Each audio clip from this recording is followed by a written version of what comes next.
Here we go. Good evening and welcome to the 1 and 6 year Road and Bridge Improvement Program public hearing for Lancaster County. For introduction purposes, my name is Todd Wilchin. I am the chair of the county board this year. On my left, we have fellow commissioners Jennifer Brinkman and Deb Shore. On my right, we have vice chair and fellow commissioner Bill Avery. Commissioner Roma Amundsen should be joining us momentarily. Also joining us from the county clerk's office is the county clerk Dan Nolte and Kelly Lundgren and Corey Beatty, the chief deputy, as well as from the county engineer's office we have the county engineer Pam Dingman. So would you all please stand and join me for the Pledge of Allegiance. I pledge allegiance to the flag of the United States of America and to the republic for which it stands, one nation, under God, indivisible, with liberty and justice for all.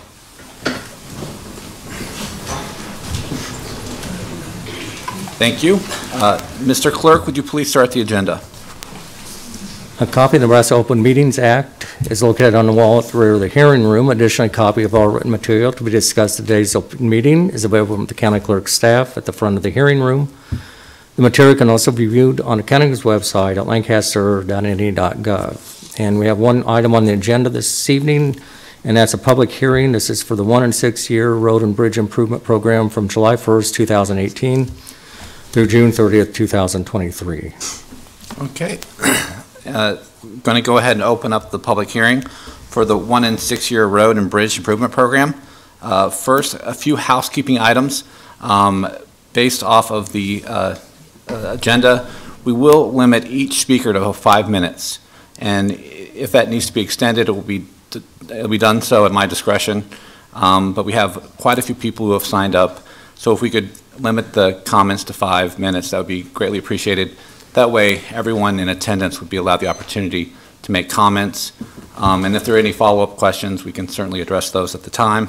One item that I think needs to be clarified is this is a public hearing forum. And so the purpose of which is for us to hear from you. While there may be some follow-up questions, because of the Nebraska Open Meetings Act, we are not able to do anything that's not on the agenda. So we will not be taking any action tonight. The purpose of this meeting is to really hear from you and to hear your concerns, and so that we can then address them at a follow-up meeting, probably a staff meeting, which happens every Thursday at 8:30 next door in room 113, the Bill Luxford studio. And that is a public meeting, and it would be subject to the Open Meetings Act and public notification. So while unfortunately we won't be able to take any actions tonight, please be assured that we will follow up and have those conversations in a public setting where the public would be invited to participate. We would also possibly have a discussion at a Tuesday a Tuesday board meeting, which again is also here in this room and is also an open meeting, and it will be every Tuesday at 9 o'clock. With that, I would like to turn it over to the county engineer, Pam Dingman, for opening remarks. Pam, I think I'll go ahead and swear you in. Do you solemnly swear affirm that the testimony you're about to give is the truth and nothing but the truth? I do. Okay. Good evening. First of all, I'd like to start tonight by thanking all of you for giving up your Tuesday evening to be here in support of roads and bridges in Lancaster County. You know, as elected officials, many of us sit here in this room at least once a week when only elected officials are present. And so we are your government, and it is really exciting to see you here, even if you tell me things that I don't like. So I'm just gonna lay that out to you up front, okay? So Angela, if you could start the PowerPoint.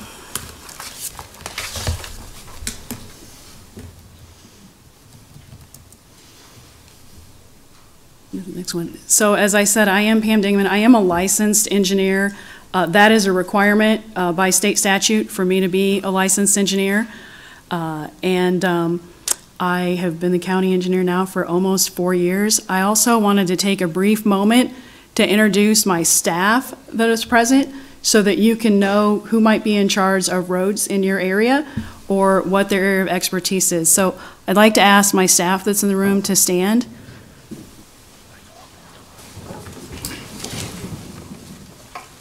Awesome. Thanks for coming tonight, everybody. So stay standing.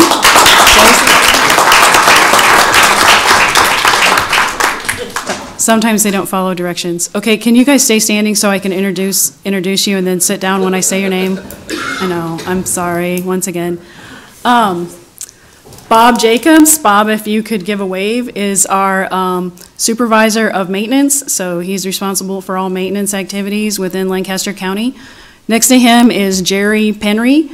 Jerry is a licensed surveyor and really helps us out with all of our historic documents. He's an expert on all of those in Lancaster County, and he does a great job. Thank you, gentlemen. Harold Baker is in the Southwest District, is the maintenance supervisor. Next to him is Mike Clark, who's the Northwest District. Did you guys all sat together? This was really nice. Curtis Piccone, who is the Northeast District and also the state champion skid loader operator, right? He has a jacket to prove it, so which is awesome. Jeff Mansky is the Southeast District. Chad Packard, who has the eyeball tie tonight, is our bridge engineer, and so he does a great job, and the nastier the bridge, the more creative this guy gets, and so we really have him to thank for a lot of our bridge fixes in Lancaster County. Continuing around the room, we have Jim Shikowski, who is our right-of-way agent, and Jim Palusic. The Jim sat together tonight too, huh? Jim is our construction engineer and oversees all of our construction activity. In the back, we have my deputy, the county surveyor, Ken Schroeder, and Eric Hubble, who is in charge of GIS at Lancaster County Engineering, Ron Bohati, who is the assistant maintenance supervisor, and Karen, did you sit down? Karen Wilson, who was a great new addition this last year to the Lancaster County staff. She's an engineer with right around 20 years experience in hydraulics and hydrology, and we have a lot of water problems in Lancaster County, so I'm glad I talked her into joining the staff, and so thank you to all the staff tonight.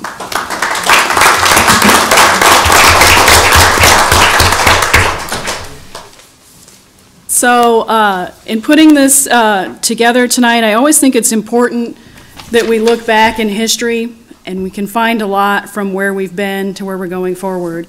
So one of my predecessors way back, Arthur Edgren, about 100 years ago, really moved Lancaster County forward in a number of ways. And I think we still benefit from the things he did today.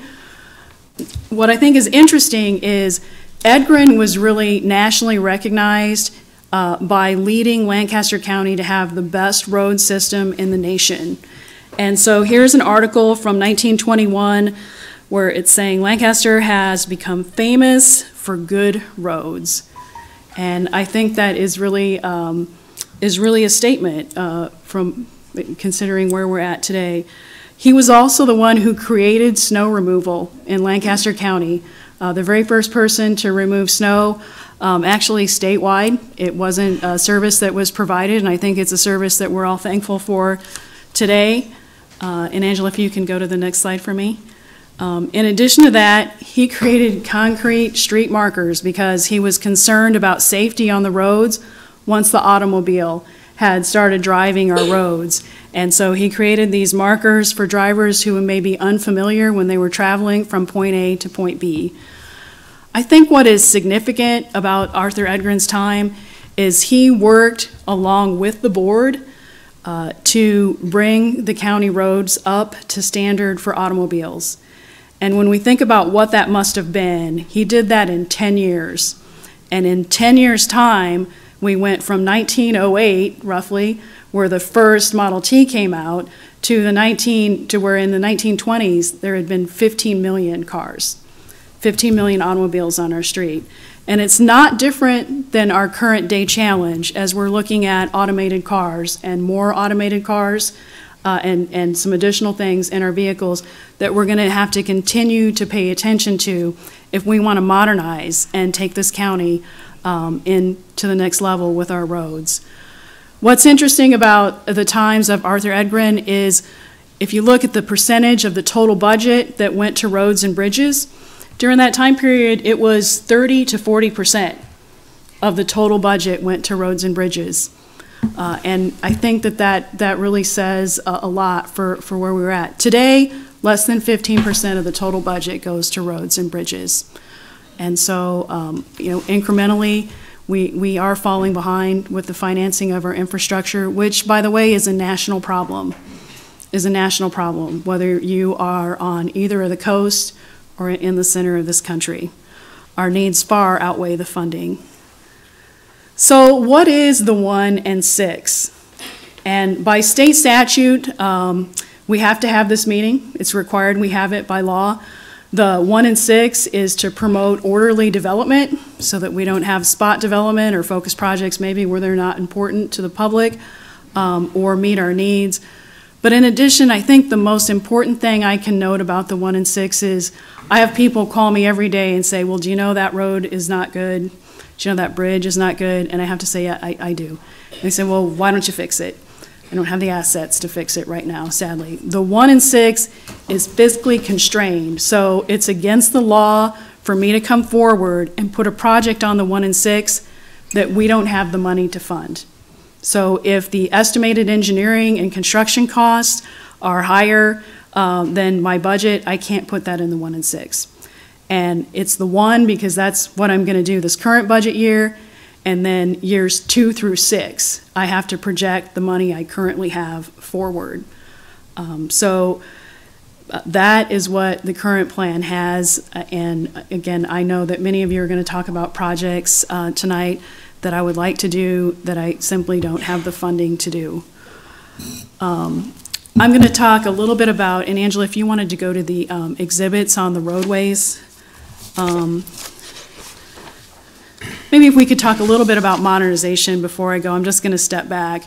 Do you have the map that looks like this, Angela? Yeah, okay, thanks. So Angela is finding that map. What I want you to know is the public is, although my funding is very limited, I continue to strive to modernize and make this department more efficient. Some of the changes are bigger than others. This is an example of the change. This is a radio. It is a GPS radio. When I turn it on, it sends a signal so that at the county they know exactly where I'm at. It's just not in our handheld radios. It's also in our vehicles. This helps us track when we're doing snow removal and remove the snow more efficiently. And it helps us track our workers from day to day so that if we do have a road emergency, we can look at our map, figure out where all our people are, and send the person that is the closest. In addition to that, we have also improved our road counters. We used to have what I call the dumb counters, which was just a hose across the road. It gave us one piece of data. If that data, it didn't give us a lot of other information on it. We now have the smart counter system that we started buying, the smarter counters, which can tell us axles and whether it was trucks or cars going by and what the median speed was of those vehicles and then every hour through the day when they're coming by. And it was really interesting for me with the smart counters to learn that some of our high-speed times, especially in the south part of Lancaster County, are at 1 and 2 in the morning because we have some street racers out there apparently. And so we took that information from our counters and we shared it with the Sheriff's Department, and we were able to focus on where we had some of that activity. Maybe not the full intent of what I intended to do with the counters, but it is helping us, in particular, it's helping us know what our truck traffic is. And we have a lot of agricultural truck traffic in Lancaster County. So in addition to that, we're looking at a number of GIS projects, and I'll just hold up my exhibit. Something like this looks like a really nerdy map to the audience, and it is, but this map has helped us focus our bridge inspections associated with rainfall data. So that instead of when it rains going out and doing 24 critical inspections, we can do 3. That enables us to stay in the office and really focus on designing and making these things better. So roads and road needs. The map that Angela has put up on your screens out there shows our roads that have more than 300 cars a day. And we really know, if you talk to any of the maintenance guys, that that is where the road starts to fall apart, when we have more than 300 cars or trucks on that road. And so as you look at this map, you'll notice that we have a lot of areas in red. Those are roads that we haven't graded for modern traffic yet, so we've fallen behind. In blue are roads that are over 300 cars a day that we have graded for modern traffic. Ruts, rural to urban transition section, really is that 98th Street corridor from Old Cheney to A Street. It has been graded for a full 4-lane divided section per that agreement with the city, and it does currently have somewhere around 700 cars a day on it. You'll see, and this is my staff's lingo for radar roads, roads that should be on our radar that maybe we've had some high counts, maybe we've had some low counts. We have found with the modern counters that that we are getting some different counts that we didn't necessarily anticipate when we switched out those counters, and so we're going to continue to look at that. Angela, you want to give me the next map? The graded roads ready for paving. So this is a map showing roads that we have graded in anticipation for paving. And I'm going to apologize to anyone in the audience in advance who this happened to. In a previous administration, when they acquired right-of-way and graded a road, they would say, hey, we're going to grade it this year, I'm going to pave it next year.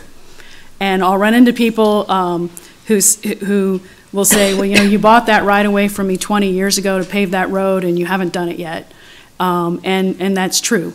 So up here in blue are roads that are graded and ready for pavement. It's easier for us to do those than the roads that aren't graded, by the way.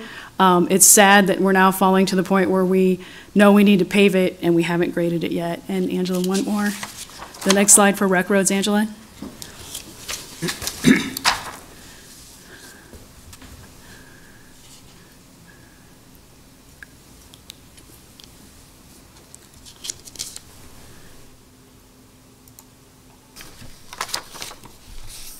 There we go. So the rec road slide is very interesting in Lancaster County. So all of the roads in red are state recreation roads, and the state is supposed to share the cost on those with us, 80-20. It had been 90-10, they went to 80-20. The road that we're gonna do with the state this year, they're doing 60-40. I couldn't get better than 60, and they have told me that they don't have more money in that fund to help us out. I'm going to continue to approach the state for paving on rec roads. It is a problem for us. We have over 40 miles of rec road that we should be sharing expenses with on those. Unfortunately, the state has the same issues that we have with budget constraints. And the dirt road map, there we go. Interestingly enough, Lancaster County has about 1,100 miles of gravel around the county. It makes us one of the largest counties in our state. We have about 300 miles that we've currently paved, but on this map is kind of our lost roads. These roads are still dirt, so they've never been graded for gravel, and they've never been paved. And some of them are on the county section lines. We have over 50 miles of these non-graded, non-paved roads. This was a problem for us during the eclipse when we had all the people in town, and we had 3 drivers, and I'll just say God bless these people, all from New York City, out to see the eclipse in Lancaster County. It had rained. They followed each other onto the dirt road because that's what their GPS said. They sank down to their axles and had to be towed out, and I'm not sure that was a good tourism moment for us.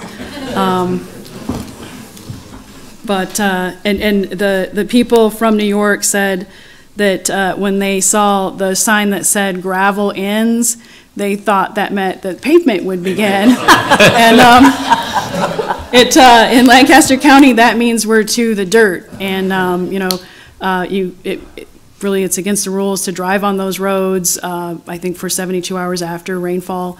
So that is a concern to us in Lancaster County.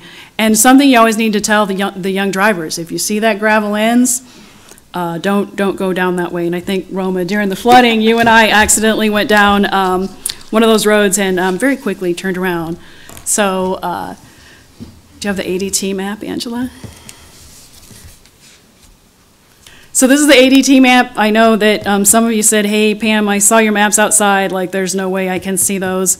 And I'm gonna apologize for that. They are on our website, so you can blow them up. The ADT map is the average daily traffic count. And so we rotate our counters around the county. We try to get every road counted every 5 years. If we know there's really nothing going on in an area, we might skip a year. If we know we have a lot of stuff going on, we might count a road more than once. So one of those roads we've counted more than once this year was Rokeby Road between 14th Street and Highway 77. We had, the first time we counted it, we had a little under 1,000 cars. Once the city closed the additional road up at the Old Cheney 14th Street, we had about 2,500 cars a day on that stretch of road, and it's gravel. And so I will tell you, I'm not going to look at paving that road, and you might say like, oh my gosh. And the reason is that's a road that's ultimately closed when the South Beltway comes around. And so we're going to kind of limp along with it for what we have. And then back to the PowerPoint, Angela.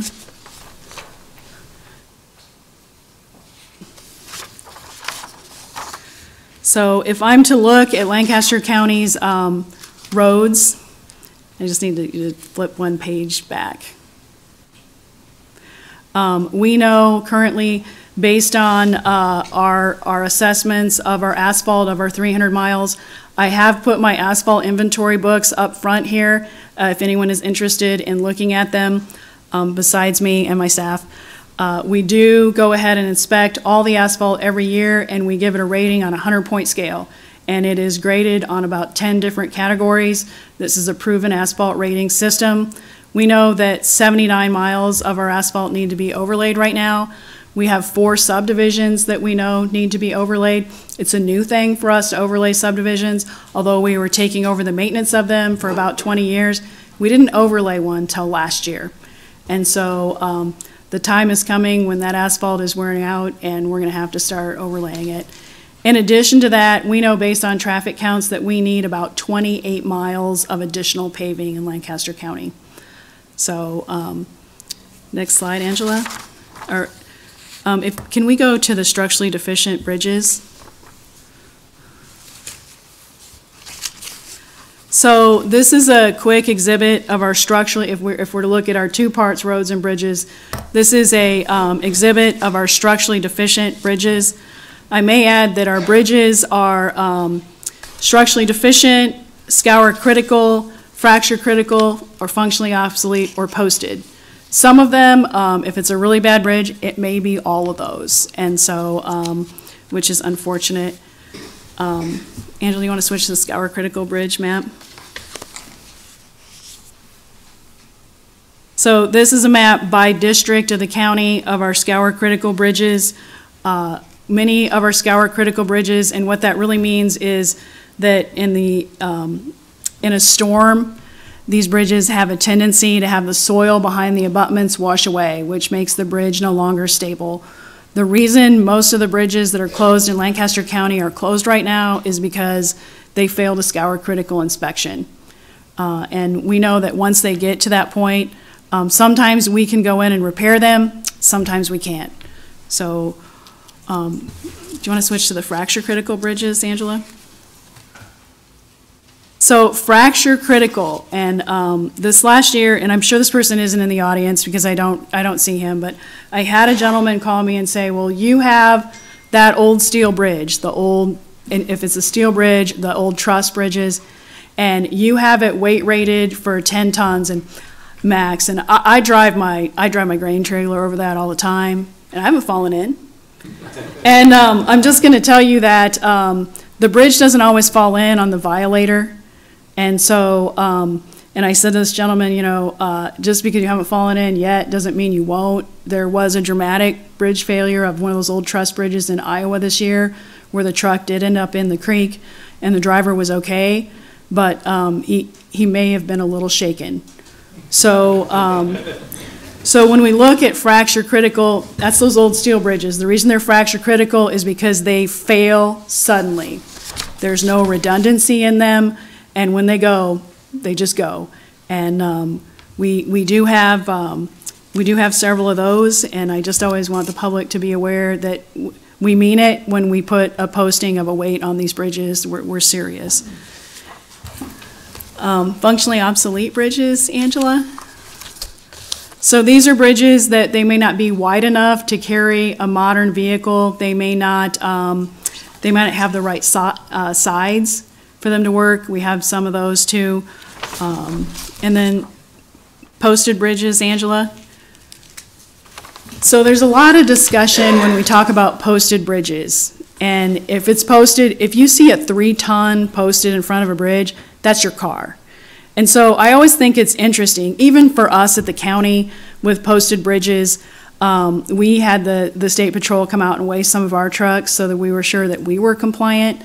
It's always interesting how many people have no idea how much their vehicle really weighs. And so 3 tons, that's for me and my heritage, that's like me and like 2 of my good sized relatives in a car or an unloaded pickup truck. And that's not a lot of weight. And you know, the same as you incrementally go up and look at 10 tons. We have some of these structures that can't pass a concrete truck or a garbage truck, and that remains a concern for us. And then closed bridges. So this is the exhibit of bridges that are closed. Many of these bridges we are working on doing replacement. This last year we were able to replace 6 bridges with box culvert.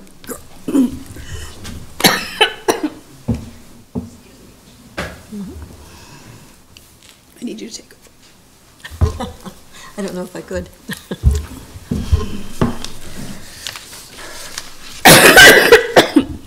Excuse me.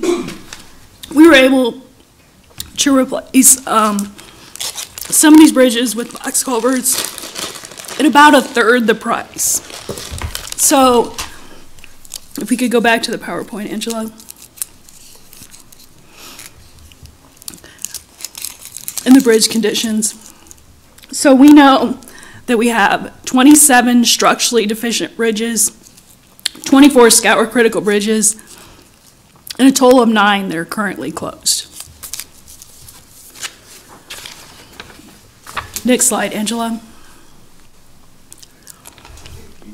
Then last year, I sadly discovered what I'm going to call the combo structures. So these are structures where my predecessors, maybe it was a box culvert and they stuck a pipe in it. Maybe it was a bridge and they put a box culvert on either end. This is what has happened to 148th Street. So, excuse me. So 148th Street has 3 WPA era bridges that the rails were cut off and they were buried. And we actually did some investigation on them about last year, just about Thanksgiving time. And we discovered that theoretically these bridges should have failed under their own weight. That's a real bad deal. We were able to work with the University of Nebraska and the Department of Roads to get to study these bridges and get them back open, but we are replacing them right now. We have 83 such structures in the county, and they remain a concern to me, and we're going to have to look at those. You go on to culverts, Angela. So on culverts, we have 6,900 pipes in Lancaster County, and one of the things that my staff spent the last 3 years doing was we had no active inspection system of those pipes. We now do. We now have inspected everyone and we have photo documentation so that we can better prioritize what we're replacing and when we're replacing it. But in addition to our box culverts, to our pipes, we have 1,000 box culverts. And they have no inventory if they're less than 20 feet. We're currently working on getting those into an inventory so that we can prioritize their replacement. So with that, I'd like to talk about the 1 and 6 and where we're going with the 1 and 6. So this year, on our completion plan was Adams Street. Adams Street is almost complete. Before it got cold, we were able to get the paint on it so that we have a chance of opening it this winter. I'm trying to get the sides of the road backfilled because right now they have an 8-inch drop off, which if you ran your car off the edge of that, you're going to have a really hard time correcting your car to get back on it. So that's why that road is still closed while we're finishing it. In addition to that, we overlaid a number of roads around the county. On bridge maintenance, we are working on stabilizing the embankment of H66, Bridge D88 on Agnew Road, and Bridge H120 on 176th Street. In addition to that, on our bridge to box culvert plan, we are in the process of replacing Bridge G111, Bridge G144, F225, G143, H130, and H128. The last three of those are those combo structures I just talked about. So if you could give me the next slide. Just a quick slide for what it takes to stabilize one of these bridges. This is Bridge H120 on 176th Street. I've nicknamed it my bad boyfriend bridge because it is a very good-looking bridge, but it is bad in every way. True story. I know that is engineering humor, so thanks for laughing. I appreciate that. So it is structurally deficient, functionally obsolete, fracture critical, and scour critical. So we spent some time this summer anchoring this bridge back in to ensure that the people that live around it could use it could use it. And I know that Peggy Brown, I could call it the Peggy Brown Bridge, but I think because Peggy is here because she lives by this bridge, it may be more fun to call it the Bad Boyfriend Bridge, though, just saying. Oh, well, thank you, Ms. Brown. Some of the other projects in 2007, some projects were delayed because we still are waiting on FEMA reimbursements from the 2015 flood. And so a lot of people don't realize that FEMA is a reimbursement program, so that means I have to fix it first and then try to get the money. And they are difficult to get money out of. And so we're still waiting on about $500,000 of FEMA reimbursements for things like removing debris and putting rock back on the roads, and that continues to be frustrating. In addition to that, I have two projects that had received Nebraska Emergency Management Hazard Mitigation grants. However, the grants remain unfunded. And now that we've had a second disaster declared, excuse me, declared in Sarpy County, NEMA said they were going to put all our bridges back in a pile with everyone else's and reselect. So I haven't heard yet if we've been reselected, although I was kind of bummed about having to go back in the pile. And then lastly, Bridge C91 that was on this year's list, along with an overlay on Raymond Road, was not able to be constructed because Nebraska Department of Roads asked us to delay it 1 year while they worked on Highway 79.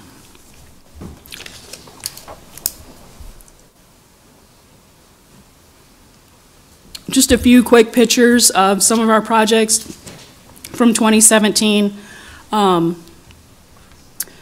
The slow sign, along with the void, I know that I did hear from a lot of constituents about closing this bridge on 148th and then reopening it. This was a void that we discovered when we went out to check this bridge, and so we did have to close 148th and pack back in the dirt in order to stabilize this area. You want to hit the next one, Angela? So for projects proposed for 2018, as I move to the next year, we're looking at paving 98th Street from Old Cheney up to A Street.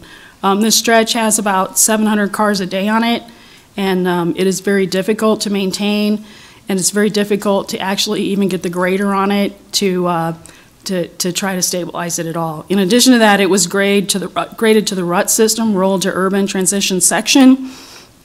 So it has a 42-foot top, and the gravel, as we initially placed it, hasn't really behaved. And so now we have, instead of a 24-foot wide gravel road, we have a 40-foot wide gravel road, which is also creating a lot of issues for us. We do plan on overlaying a number of roads in Lancaster County next year based on our asphalt inventory. We may have to reduce the overlays based on if we get that FEMA reimbursement or not. And that has really been something that's happened to me for 2 years now. Next year, the bridges, I hope to be able to rehab and get open again. C91, which is on First and Raymond Road, I really wanted to replace this year. I waited at the request of the state. B147, which is up in the north eastern part of the county, is closed. We'd like to replace that with a box culvert. E117, which is in the northwestern part of the county, was a flood damaged bridge we'd like to replace with a box culvert. N19 is on West Pioneers, currently closed. We'd like to replace that with a box culvert. You may notice a theme there.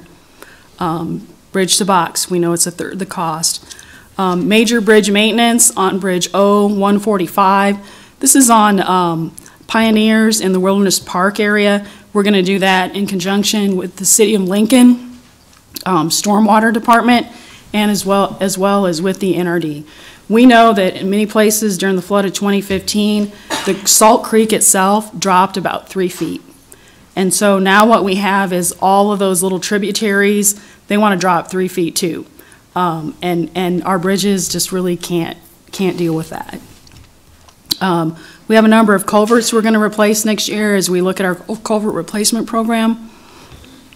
And then, Angela, if we could move to 2018. And then as I look at our money projected out 2018 to 2022, we're still working with the state on a safety project for Saltillo Road. And the state has told me that I won't probably officially hear from them until February or March. I look forward to hearing from them on this project. They have agreed with me that we have a problem, a safety problem on Saltillo, and we're gonna look at entering an agreement with them as well as with the City of Lincoln to work on Saltillo from 14th to about 58th Street. And then 68th Street, we have in the 1 and 6. I want people to know that when we go and put shoulders on the roads, it means we have to buy right-of-way and we have to bring in more dirt and grade. So it does become very expensive. I think we've estimated it right now somewhere between $1 million and $1.5 million a mile to put the shoulders on. So 68th Street is in the 2 through 6 years, getting that 1.5 miles north of Hickman into town. Pavement, I have continued concerns that we have to pave 54th Street because if they build the Beltway, Hickman has to have some direct paved route into town. And so that remains in the 2 through 6 years. 162nd Street, I have really concerns that it was graded in 1978 as a farm to market road.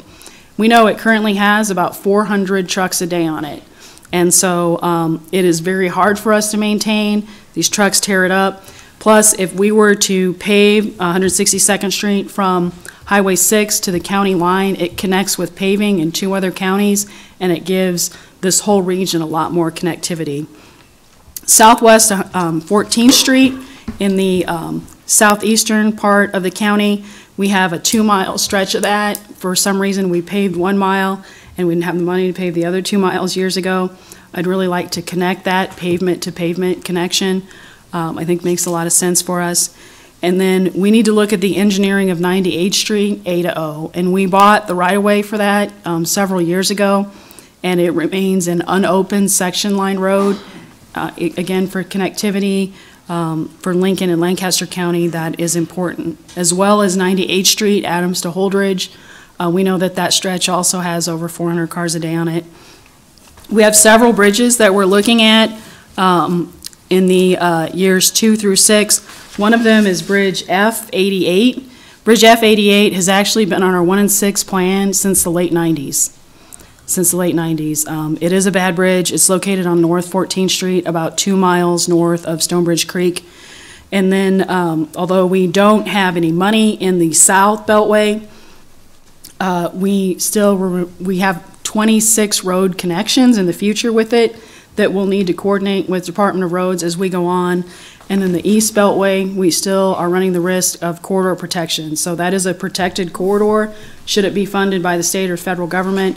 When that land comes up for development, we look and see whether we need to use it and buy it, or whether we can let that corridor protection go. So with that, that concludes my presentation to you on my 1 and 6 roadway plan, and we can start with public information. I will let the commissioners and the public know, I have provided 11 by 17 copies of all of the maps that were in the presentation up front. So if somebody wants to put a map on the overhead when they talk about their area and point to it, we can do that. So. And then just as a matter of housekeeping, the county clerk will call up names who have signed in, 3 at a time, and if they would come forward, that way they can be ready in the front row to present the information. And the county clerk has been keeping a list of all those that have signed in. If anyone in the audience has not signed in and wishes to speak, please see Corey in the back of the room and add themselves to the list. With that, Mr. Clerk, would you please call the first testifier? The first 3 names are Don Biggerstaff, Solo Mwanda, and Kent Heitbrink.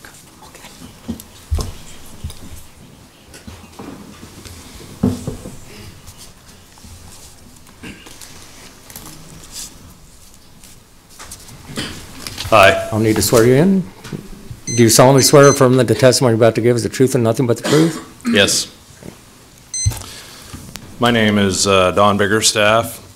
I live at 1909 North 98th Street, which is between Holdridge and Adams. And my concern with that road is safety.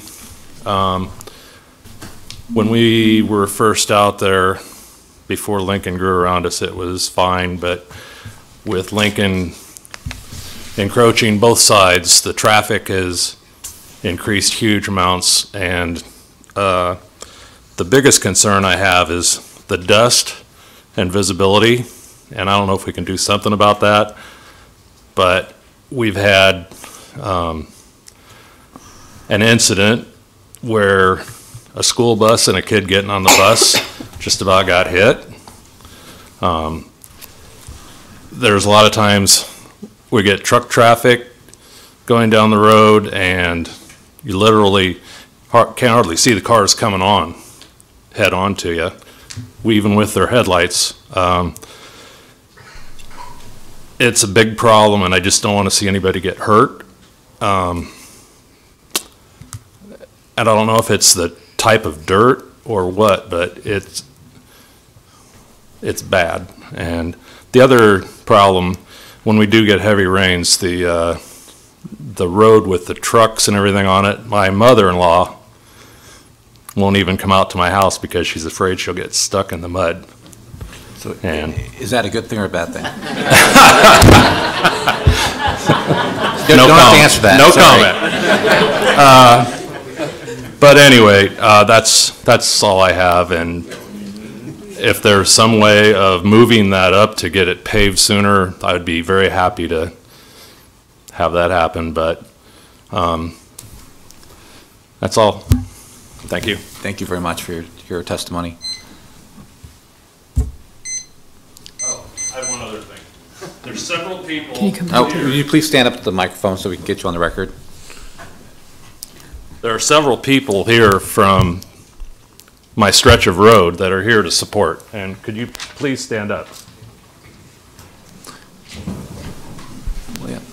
Thank you. And I would just point out that for those that are here that do not feel comfortable testifying in person, please feel free to email us at any time, especially right now while we're doing this. We would go ahead and add it to the public record, and then the email address is commish, COMMISH at lancaster.ne.gov, and again, that would be included as a written testimony in addition to verbal testimony.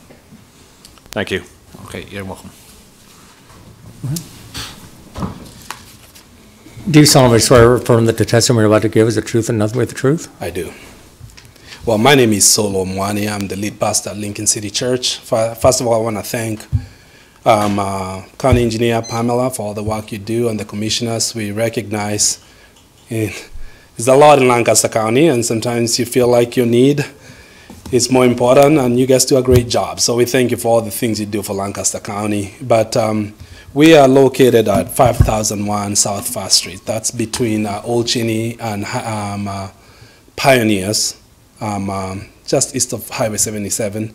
I do have a number of people too from Lincoln City Church here to show support as well. I would like to acknowledge their presence as well. We have probably the youngest people from the crowd as well. If you from Lincoln City Church, if we could just stand and acknowledge, you know, so. Oh, yeah. Wow, there's a lot of them. So Speak. they're all gonna speak. Oh, no, I'm kidding. We're gonna spare you some time, but we have, you know, we've been a church in this community for 27 years, and 16 years at that location. And we have a 1 mile stretch between the two roads, Old Cheney and Highway 77, that has needed to be paved for a long time. Currently, the only very active place is the Lincoln City Church. I think as I go on, as Pam was giving a report here and talking about different roads that were maybe graded and right-of-way was purchased, you know, that was us, you know. And I'm looking at some of the broken roads up there, and I'm thinking, I'd like to have one of the broken ones, at least, you know, that would be a good problem to have right now. But the reason we're here, too, though, it's a lot of families, 300 families from all walks of life that are part of this community very, very strongly. We're not a commercial entity like a business would, so we probably don't generate a lot of attention, but it's a lot of people that live and work and are part of this community in a very healthy way. Our ministries have been limited greatly. Weekly meetings and stuff. Honestly, sometimes for safety of our kids and different things like that, we have many families that come. The lighting is terrible. There's no lighting at all. We've had some problems with vandalism. I think the paving would go a long way in making it a legitimate road. But the truth is, it also is hindering our future development. We can't really progress without having an idea of what we can do. We've been there for 16 years waiting for the same thing. Only 1 mile stretch. Another thing is that kind of goes against us as well is when the issue of the traffic count. And I've noted that whenever the traffic count is made, it usually it's Monday through Friday and they take it out. But our most busy time is Saturday and Sunday, mostly Sunday. So we kind of get forgotten because we don't generate the kind of count that's needed in the week. But if we were paved, we by all means will have more activity there. So what we've resorted to is doing a lot of things in small groups and in people's homes during the week, just to kind of limit the kind of times that parishioners can come and worship or do any community activity. We kind of limit that during the week. So I want to just share with you your concern and all the people here showing the support with many, many others that could not make it, that if you could consider putting us on the radar again on paving that 1 mile stretch for us between Old Cheney and Pioneers. Thank you for your time. So much.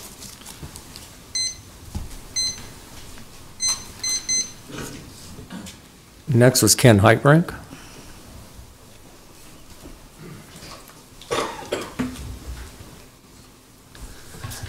Do you solemnly swear or affirm that the testimony you're about to give is the truth and nothing but the truth? You bet. Okay, I'm Kent Heitbrink, and I'm Don's neighbor. Oops. And I have to agree with what he said. And I understand you don't have the money, and we're in a catch-22 because the city doesn't want to pave it, the county doesn't want to pave it. But what do we do until something can happen so that something doesn't happen? And I work construction, and we've got job sites around Lincoln and outside of the Lincoln, and the dust gets bad enough on those that they make them come out and water it down. And the EPA says that we can't do anything about it because it's a public road. But when it's not safe, when it's not healthy to breathe, and you can't see what can be done before it gets paved. That's, I guess, all I got to say for now. Thank you. Thanks. I think that's something that we'll continue to follow. The next three, if you'd come forward, Diane Heitbrink, Brent Erlinson, and Sandy Smith.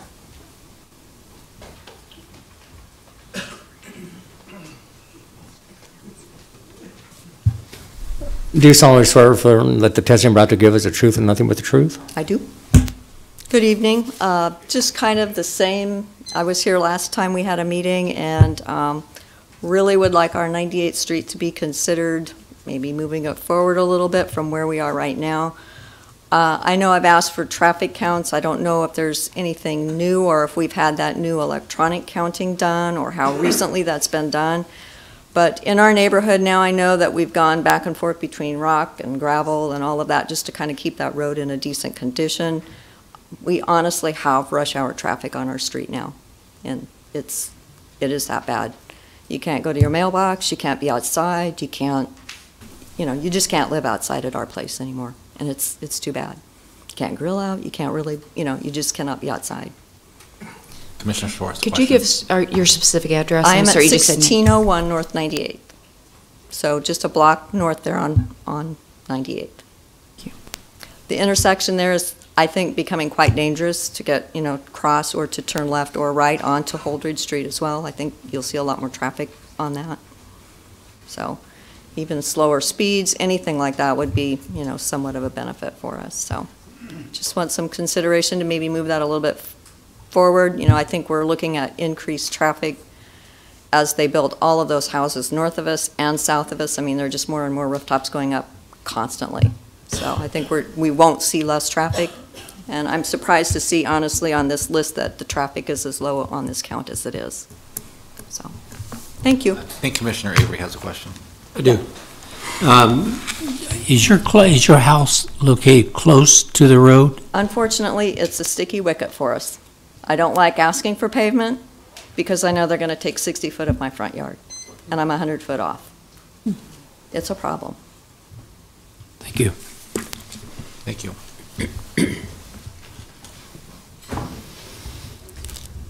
Do you solemnly swear or affirm that the testimony you're about to give is the truth and nothing but the truth? I do.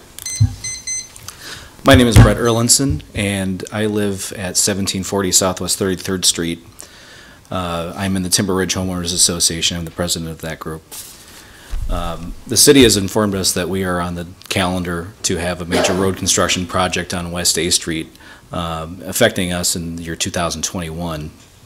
That project will go from Coddington to the west edge of the city limits of Lincoln, which at this point is Southwest 36th Street.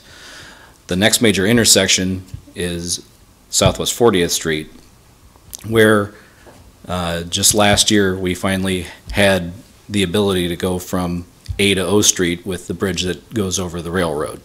That we had been waiting 10 years for that stretch of road to reopen. I guess thankfully the county jail came in and that was a priority. In order for the residents of our area to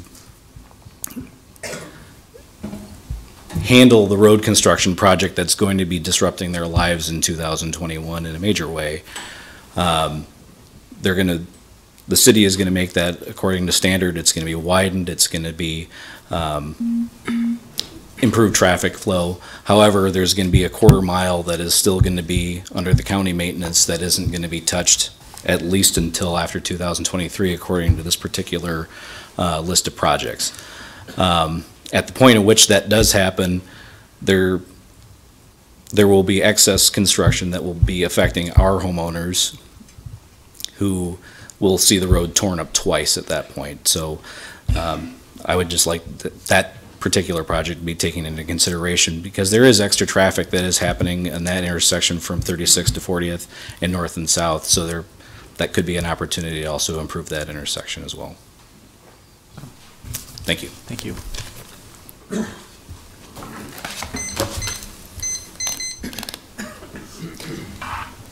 Do you solemnly swear or affirm that the testimony you're about to give is the truth and nothing but the truth? I do. My name is Sandy Smith. I live at 18303 North 162nd Street, which is about on the corner of 162nd and Davie Road. I started approaching the Board of Commissioners back in 1995 when Don Thomas and Bob Workman were on the board. I had real concerns at that time because there had been a death on that road. Budget constraints have come up through the years, and I kind of backed off, but I have some real concerns again, as I am speaking with Pamela, she does also. Just some information for you. There are now corn mash trucks traveling down 162nd from Adams, Nebraska to the Mead Cattle Company. They start early in the morning, sometimes 4 or 5 o'clock in the morning. I can hear them start going by. They do have a extra supports on their trucks, I guess, so that they're hauling around 90,000 pounds down that road every day. At one day I tried to stay out there and count the trucks going by, but the dust was so bad I couldn't stand it. I did find out today that they've renewed the contract with the Mead Cattle Company. There will be 2 to 3 trucks a day continuing for the next 2 years. Northeast Lancaster County has not met with very many improvements up in that area. 162nd is a street that connects between Highway 6 and Ashland Road.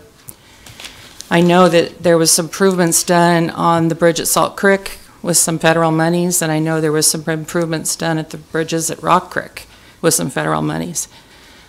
At that time, that's when the engineering was done, and that we were put on a 1 to 6 year plan way back then. It dropped off, but I want it to be brought forth in front of this group again that there are some very big concerns with the paving and with the grading of the road right now and the traffic on that road. We're not meeting what we need to, and I would hate to see another tragedy happen. Thank you. Thank you.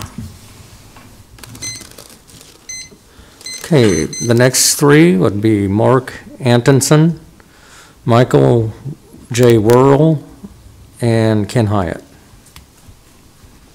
Do you solemnly swear or affirm that the testimony you're about to give is the truth and nothing but the truth?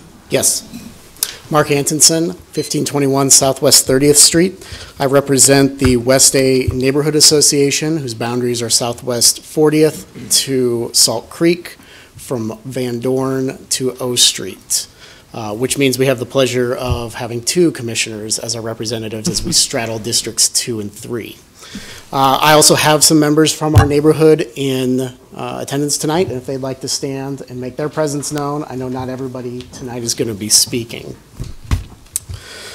My concern is very similar to Mr. Erlinson's, that he spoke of the project that the city of Lincoln has committed to in the 2020-2021 timeframe to improve 2.25 miles of road of West A Street from Folsom to the current city limits at Southwest 36th, which Mr. Erlinson noted is not the next major intersection nor logical place to end a project like this.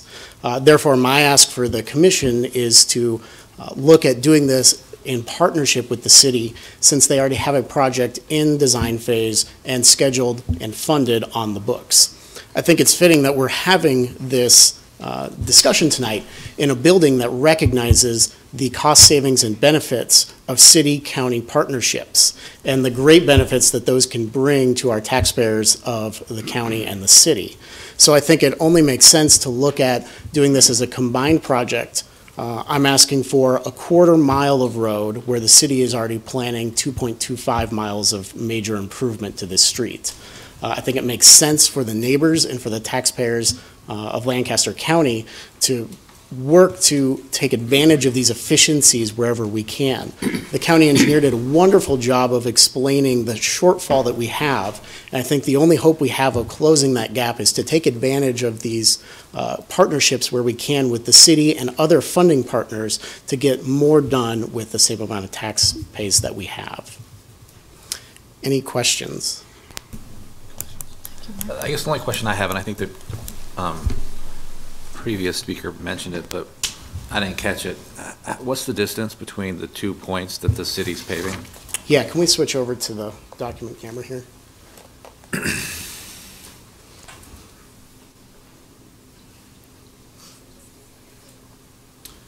So if you look at this map here for orientation, this is West A Street, this is Southwest 40th, this is Southwest 36th, which is basically the West City limits. This is South Coddington Avenue, and then this is South Folsom. So the city is rebuilding West A Street from South Folsom to Coddington in 1920, and then is rebuilding, which is about 1 mile, and then 1.25 miles from Coddington to Southwest 36, which is where the current city limits end.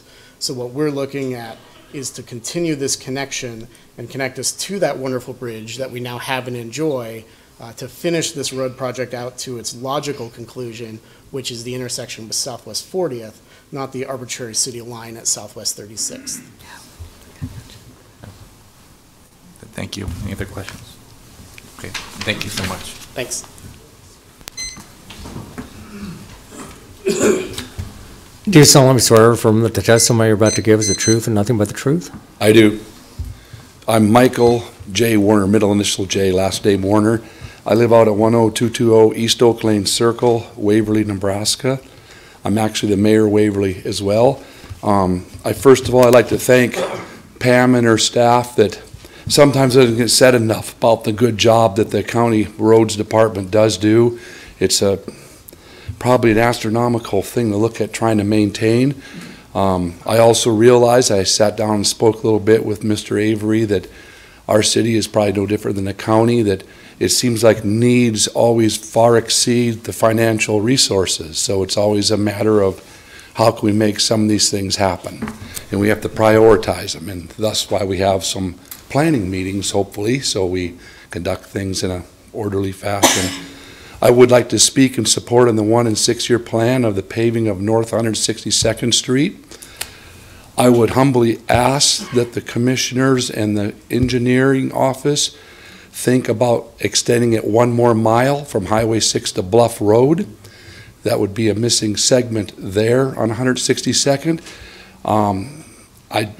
The traffic load right now at 148th and Highway 6 is large. There's a large amount of traffic that happens there daily. I think if that was to happen, it would help spread the traffic across multiple intersections. I just think that would be a great deal from that regard.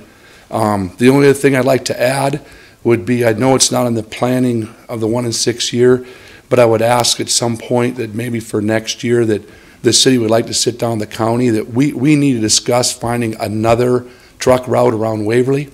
I do believe that Fletcher Avenue, Pam, you can tell me, I thought it was graded and right-of-way stuff had been done years ago on Fletcher Avenue. But that's something that we'd like to look at.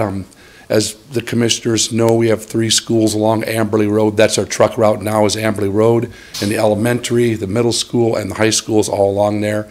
We field probably daily complaints from people about safety concerns of their children and a lot of semi-traffic for a lot of reasons. So, but we just like to ask that maybe next year we could sit down and discuss what we could maybe do, to the point where I think the city would even be willing. Let's look at how we could make it financially possible. We'd be willing to probably look at funding part of that or doing something to where that could be a reality. So other than that, thank you very much. Thank you, Mayor Warner. Yep, very much.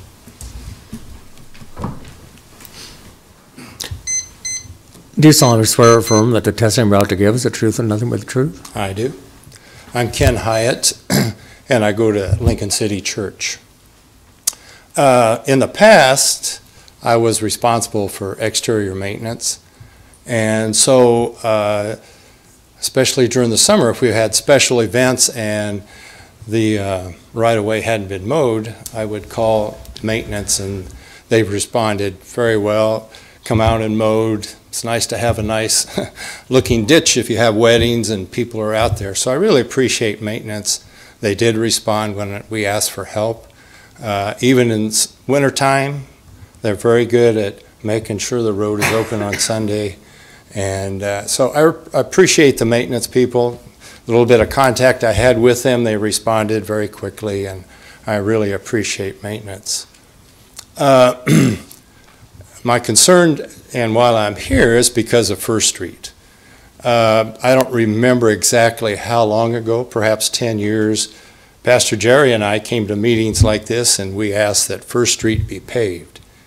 And we were told, well, there's a system to get a road improvement. And we asked, what is that? And they said, well, first thing, if I remember correctly, is engineering. And so we asked, let's get started. The road at that time wasn't the best road. There were times, because it was not a good road, rainy weather would be a tough time to get to church. So we said, we want to improve First Street. We'd like to see that improve. Let's get started. And you did. You responded. You did the engineering. I was there to help if questions were asked. I gave my input, and engineering was completed. The second stage, what I'm calling, and I may have the stages not correct, but anyway, dirt work was next, and within a relatively quick time, dirt work began too. I don't know if there was distance of a year or two, but anyway, the road was improved. And even today, it is a good road. It has good rock, and it's a nice, good road that we never had before. What I'm asking is for step 3, which is pavement. And I'm just asking that we started a project, let's finish a project. I don't know about you, but when I start something, I like to finish it. I would like to see you put us back in the budget, back on the 1 and 6. I realize, as you've talked, that budgets, our church knows budgets, my household knows budgets, so I understand you can't spend money you don't have. But what I'm asking is find some money, like everybody else here at this meeting, to put us in that 1 to 6. We expect to grow. We expect to do building. But you would think people wouldn't stay away just because of the road. But I've heard that from people. I hate coming out here because my car gets dirty, which my truck is dirty all the time. But anyway, I'm just asking you, reconsider, put us back in the 1 to 6. We've asked for and we worked with you. We would just appreciate paving, like everyone else in this room, I understand. But we started a project. I'd like to see you finish that project. Thank you so much. Okay, the next 3 are Jim Brown, Jason Babcock, and Vinnie Boston.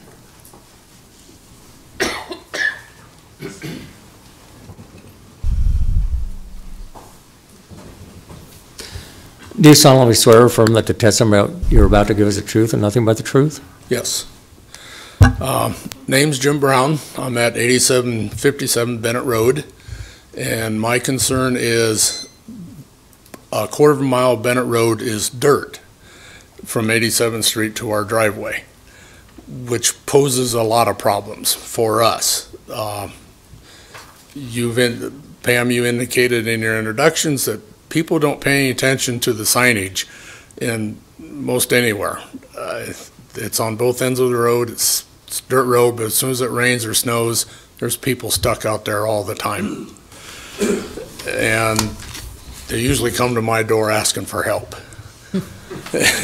And about in 2012, you bought the right-of-way to widen the road for your specifications. And a couple of years ago before that, you put in a nice concrete box culvert with, rocking that whole road, which is all I'm asking for is rock. It's a simple quarter of a mile of rock. Okay. Any plans for that at all? I don't know. I'll defer to the county engineer. So a lot of times just to put down rock, we still have to meet you know, back in the day, they kind of just, 20 years ago, they would just put down rock. And now we have to meet the grading standards and sight distance for the road. So I have not looked at that piece of road in order to be able to answer your question. But I can look at that piece of road and see what it would take. Okay, like I said, I just need rock. If you ever do all these other people's projects, scoop up the rock and bring it over to Bennett Road. I'd be happy. Yeah, I think as the county engineer indicated, What's that? it's more complicated than that. Well, I'm sure it is. But, I'm sure it is. No, we appreciate that information. Okay, with that coming Beltway, I know there's going to be more and more traffic there all the time.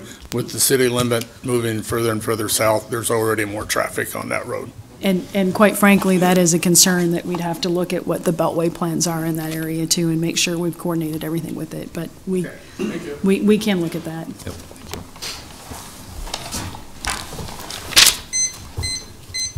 Do you solemnly swear or affirm that the testimony you're about to give is the truth and nothing but the truth? I do. My name is Jason Babcock, and I live on 134th and Alvo Road, 13411 Alvo there. And we currently we're being affected by the construction work that's happening on 148th Street. Lots of traffic. I don't know, thousands now? I don't know. There's lots of rock trucks and lots of stuff going on. My one concern why I'm here tonight is it seemed like there was 2 or 3 weeks where nothing is happening on that road. And I just want to make sure that we're efficiently working through our construction. Whoever's in charge of it, I don't know I haven't looked all that information up. I'm sure it's out there. But I just want the engineer to understand and the rest of your team to know we need to get that fixed. It needs to be done. That intersection on 134th is already a concern for me. We're going to pick up somebody out there sometime. You've got the high school, you have all that traffic, you have 4 bus routes, I think, that go from that intersection out. There's just a lot of heavy traffic, a lot of public is going through that intersection. So I'm concerned that we're doing it efficiently. I understand it's going to have to be closed. You're going to have, a week, 2 weeks, stuff, but it's been 5 weeks, 6 weeks now, and it seems like things are, for one bridge, it seems like it's taken a lot of time. I think there could have been some prep work done, then close the road, get it put in, and do the rest of the work later. It just seemed like things have taken a long time. So that's my concern there. Maintenance-wise, I appreciate all the work that our guys do out there. They're out there working hard. That the Bobcat guy needs to get good on the grader too, and I think they're doing a real good job out there. So I do appreciate all the work they do. They've had to do some stuff a little quicker, and so it's not as nice all the time as it has been. But I understand the traffic out there. Of note, I thought it was funny when they had to move my mailbox for this to get those trucks around the corner, and they had to do that. But there've been combines, 12-row combines, coming around that corner for decades.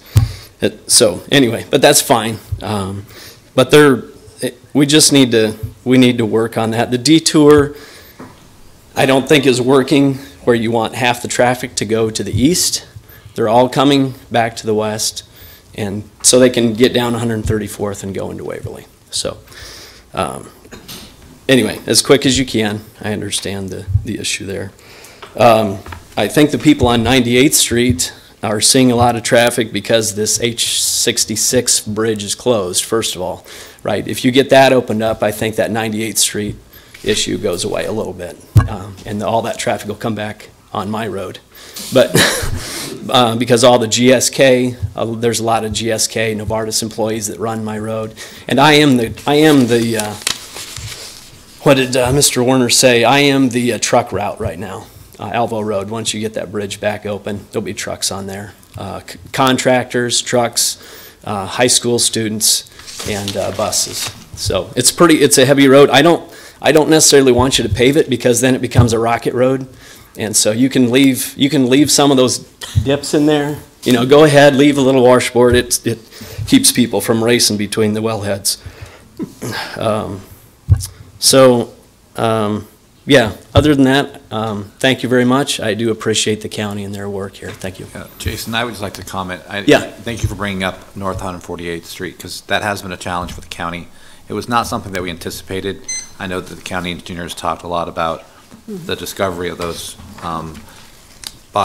those bridges that were buried. And so the timing was not conducive to do it like we normally would. Obviously, we had to make some modifications to our plans to get this construction done as soon as possible.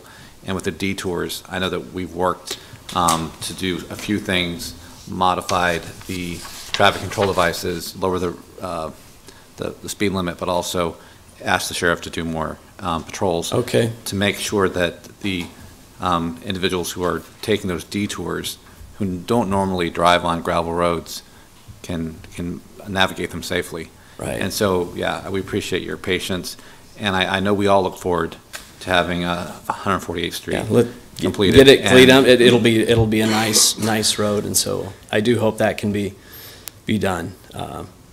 Commissioner Dingman?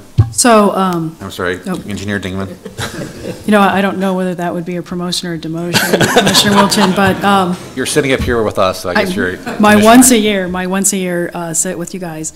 That is Bridge G11 on Elbow. H66 is just around the corner on 112th Street. You know, we know we're going to have to do some work on H66 yet, too. Okay. Sadly, and we were delayed with the work on H66 because we have a large bat colony in the area. Who knew, right? I am required by federal standards to protect bats. And so we actually have to hire a bat biologist that comes out and tells us, like, this is a bat tree. Anyway, so we have a few bat areas. Usually they're Commissioner Shore's area is bat infested. But in this case, she's rich in bats. In this case, we were a little surprised to find that we had a major bat colony in this area too. I'm not sure bats were native to Nebraska, were they, on the high prairie? You know what? I don't think there's places I'm for an bats engineer, and so grass. I can't comment to that. I think you'd have to ask a biologist about Right, that. that's a biologist question. Okay. We did limit those construction jobs to 30 days. Unfortunately, in the month of October, my department, we were basically mud farmers. We just kind of pushed the That mud was here fun and there. too. Yeah, You know, that was a good fourth time. rainiest October on record. It didn't really help us get these construction projects done. So we are very close with the first box. We are going to be starting on the second box. And unfortunately, given the instability of these structures, there was not anything we could start on in advance, just because they are so touchy. And the picture in my presentation of Mr. Packard, the bridge engineer, standing in the water, he is actually standing he's in the area of the bridge underneath the center line of 148th Street, and he's chest deep. And so you saw him when he stood up. He's not short. So we know we have a problem there, and the structures are all very unstable, and it's a bummer. And I appreciate your patience with it, and we'll continue to work with the neighbors in the area to do what we can do. Okay. I'm keeping my box culvert rip-wrapped good, so that front side will be okay. The back side's washing out, but you'll get to that one eventually, I'm sure. All right. Thank you. Thank you. Thank you, Jason.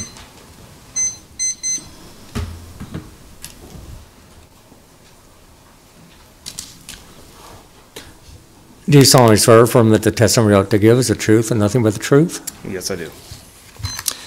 Vinnie Boston, 10900 North 176th Street. My concern is H119. So you're familiar with 120. Can you tell me the weight rating on that bridge? I don't have that with me tonight. Say 10 tons sounds.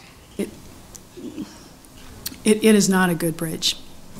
I did nickname it the Bad Boyfriend Bridge for a reason. Yeah, no, it's not. So it's not I guess mine is more of a concern of safety. It took what, 15 months on that bridge, roughly, on 120, probably in that range. from when it was closed to open. So if you close 119, and me being one of the only houses down there with two small children, and we have an emergency, can you tell me the weight of a fire truck?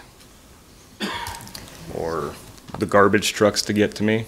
So, you know, this isn't supposed to be a dialogue with you, and so although I appreciate your questions and I can get to them later, what I will tell you is because you're a fire truck or a garbage truck, we disclose to the city of Waverly Fire and Rescue when we close any of these structures. And any structures countywide, we have a notification system so that the fire department is aware they're not supposed to use that bridge. I've joked with the commissioners, but it's not a funny joke, that, the bridge doesn't know you're a fire truck. It just knows you're too heavy. Right. And so the same with the garbage truck. They're not supposed to go on a structure that's weight rated. Sadly, when I have to close bridges unexpectedly, we have not done the design. So when we are to the point where we close a bridge without notice, now I'm in the scenario where I haven't done the design to know if it needs to be replaced or closed. And so then I have to stop and do the design. And then once we do the design, sometimes we determine I can't fix it. Sometimes I can fix it. And then I always, when I do figure out what I can do to fix it or replace it, have to go get environmental permits. And getting those permits from the Army Corps of Engineers, which I'll tell you, your permit, they do have an emergency permit process, which I would think would be like 2 weeks, right? Except for H120, it was 3 months. And it was 3 months of me going down and saying, look, these people are going to be trapped if I have to also close H119. So it was very concerning to me. We are to the point where we are nearing completion of the design fix for H119, although there's some complexities with that too. And we hope to construct that. We hope to be able to construct that in the spring. Of course, we're going to have to get a permit. We've already done the investigation, and I'll submit that as an emergency permit too. I guess my concern is just shutting it down just the necessary amount, not 15 months, because we will have if we choose bus routes, we won't have access to bus routes. We won't have access to having road graders. Being snowed in, we won't have access to any of that. So we'll just kind of be deserted out there. Well, and I think that's something that we'll follow up. I mean, I know that whenever we do close a bridge, those are things that we take into consideration. But, I mean, we've heard many times from the county engineer that we have standards that we have to follow. And so while it may be, disruptive, I mean, it's for safety reasons. And so we don't close bridges that we don't need to. Right. But I think we will follow up. I mean, this is something, because of the number of bridges in the area that are closed or are proposed to be replaced, those create challenges. And so Pam and I have talked about a lot of the houses in the area and how the bridges being closed affects the individual homeowners. Right. And so we'll need to continue to do that, and as we move forward with the plan, we'll have to keep that in mind and continue to communicate with you. Okay. Okay? Thank you. Absolutely. Thanks. Okay, the next three are Doug Hanson, Tim Sullivan, and Denise Arnold.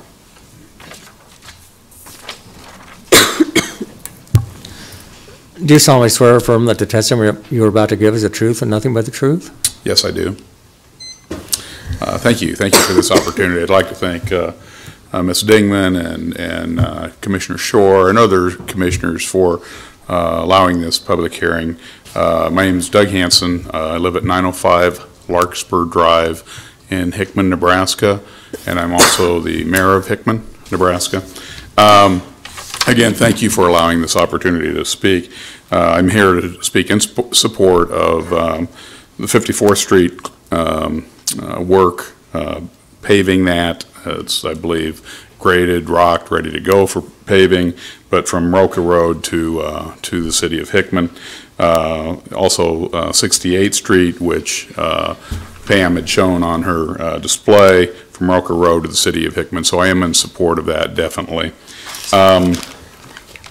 A little bit about the traffic counts. The city did conduct our own traffic counts in March of 2016. It was released then in June of 2017, but right now we have about 7,300 vehicles going north from Hickman Road on 68th Street and about 7,100 vehicles going south.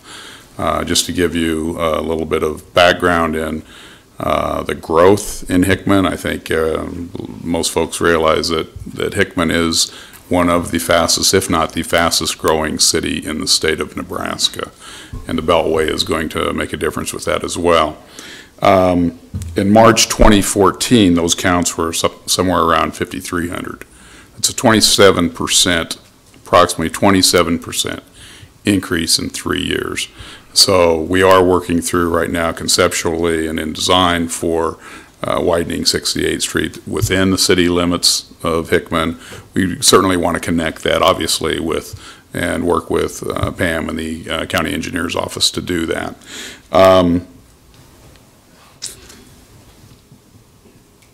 One road that should be on your horizon, if it isn't, and that is South 68th Street.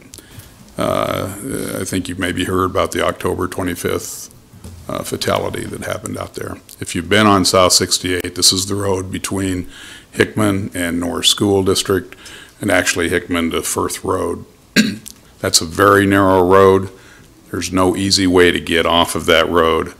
We have 15-year-old, 16-year-old kids getting out from Norris, traveling on that road. Just put that on your horizon, put that on your radar. It's going to need shoulder work. There's no easy way to get off of that road, and we've got kids out there driving. Remarkably, I think there were 14 kids that were involved in that accident, and all 14 had their seatbelts on. So I think that's remarkable just in itself. But again, thank you for the opportunity, and I just want to say thanks to all of you. Thank you, Mayor Hanson.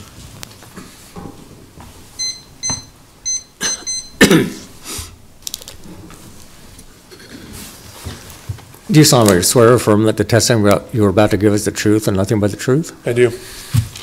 My name is Tim Sullivan. I'm a physician and a business owner on West 8th Street. I live in Meadowview subdivision. I'm here to address 3 specific issues and a general comment. First of all, the plan for overlay on Meadowview subdivision. I represent the Meadowview subdivision HOA. We are a fast-growing homeowners association with multiple buildings and multiple growth, as the whole town sees. The pavement is deteriorating quickly. We have now moved into the 1-year plan, which we really appreciate, and we're here to support the engineering department in overlaying the Meadowview Homeowners Association per the plans of the county. We would also speak toward other overlay projects. There are several others in the county that we would like to say that it's a good idea to continue this. It's a new thing for the county to do, to bring everything up to specifics and to bring everything up to a better standard so that the county's not out there patching all the time. The crews come out there a couple times a year now just pulling in patches and such. The second thing we would like to support is the culvert replacement on West Pioneers at 98th Street. The loss of that bridge by Conestoga Lake has been a real bad problem for the neighborhoods out there. It's also diverted traffic to West Van Dorn Street, which becomes a huge dust pile and a dust bowl. We would like to see that culvert replaced and bridge as soon as possible. I know there's some challenges with various other government entities that you have to deal with, but that one has been really a kind of a thorn that it's going to be an easy fix. It just got to be done. It's going to be easy.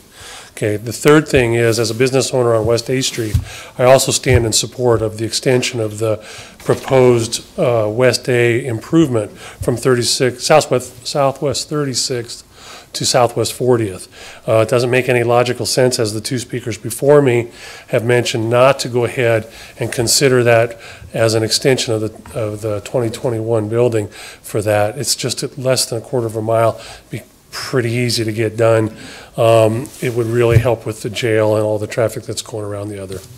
In general, my last comment is the county board and the commissioners have it within their power to adjust the finances of the road department.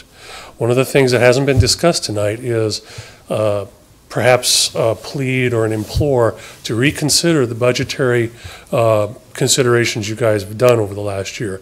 I would like to ask you to consider increasing their overall budget from where they stand now by a significant amount. I know that everybody complains about property tax and things, but this is a fast-growing city and a fast-growing county. We are rich people. We have a lot of money here. We can afford to spend a little bit more on the roads that support us every day. It will be safer for us, and as a physician, I'm keenly aware of safety issues, and I want to make sure that that is part of the consideration for these roads. So if you would, consider changing your budgetary support for the county roads department by increasing it if you possibly could. Thank you. Mr. Chairman, any questions? No, thank you, Mr. Sullivan. I don't see any questions. Right, thank you very much. Appreciate it. Yep.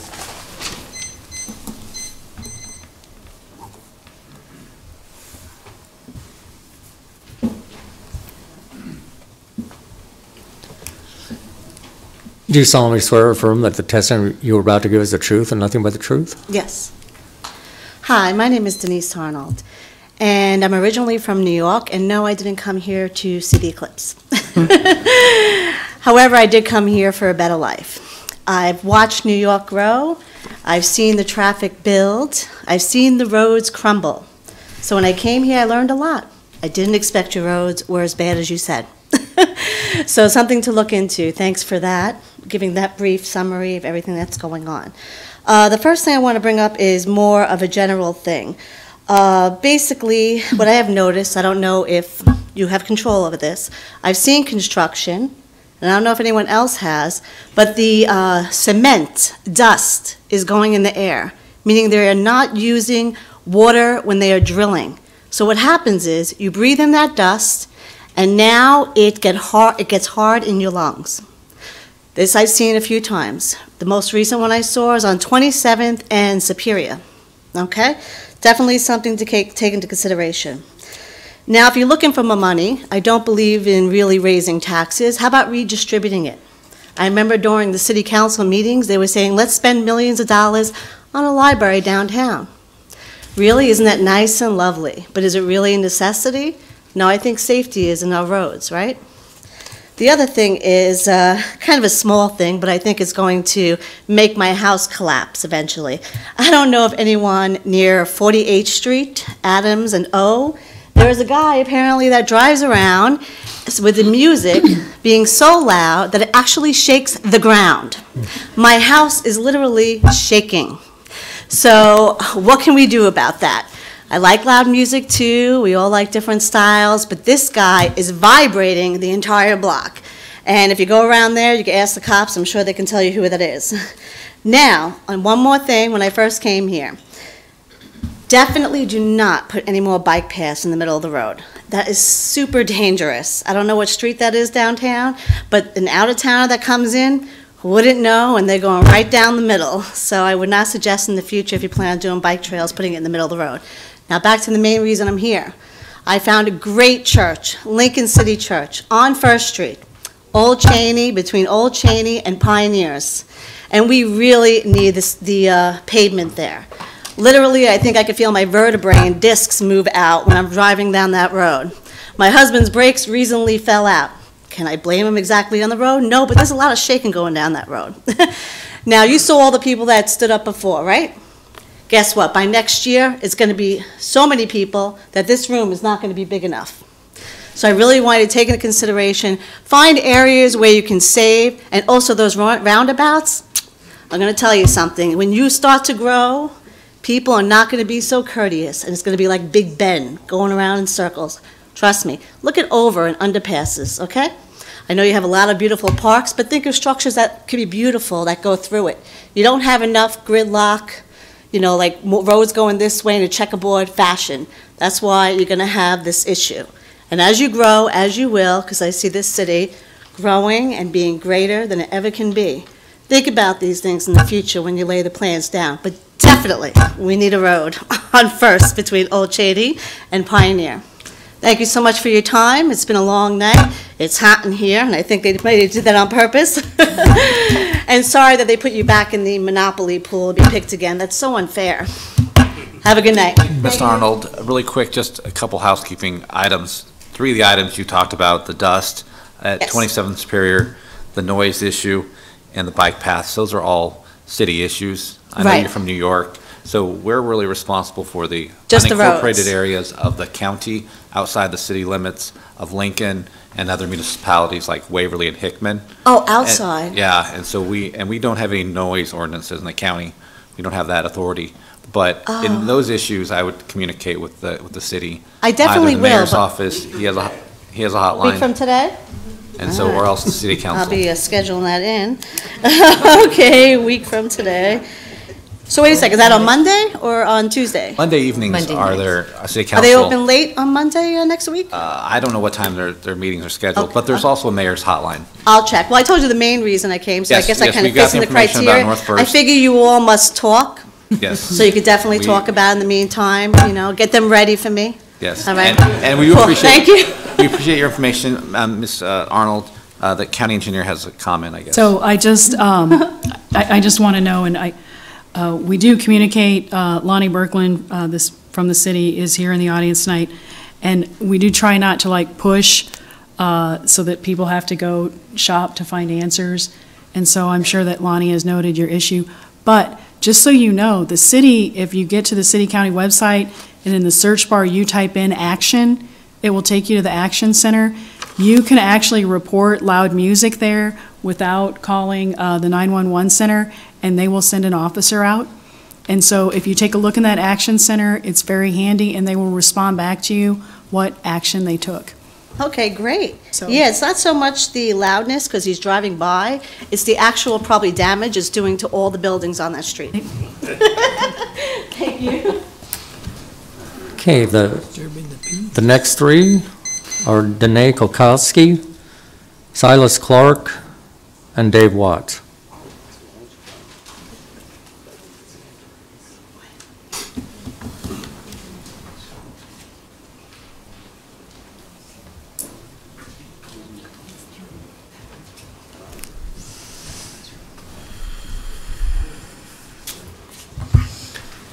Do you solemnly swear or affirm that the testimony you're about to give is the truth and nothing but the truth? I do. Good evening, members of the commission. Danae Kalkowski. I'm appearing tonight on behalf of Matadol LLC. They are a property owner who owns a property on the north side of Firethorn and currently in the process of doing some development there. So I'm here tonight on their behalf to speak really in support of the 2018 road and bridge construction program, particularly the funding that's shown for the continued pavement of 98th Street, basically north of Old Cheney. Matadol supports really all funding to get 98th Street designed and paved all the way to O Street, and then obviously even its continuation to the north. But I think that's an important section to get paved, obviously all the way to O Street, because it'll provide sort of a de facto little bypass on the east side of town until we actually get to the bypass there. So we just wanted to appear tonight in support of that. We thank you for continuing to prioritize that funding, because I think it is an important improvement for our county and our citizens of the Lincoln area too. Thank you so much. Thank you.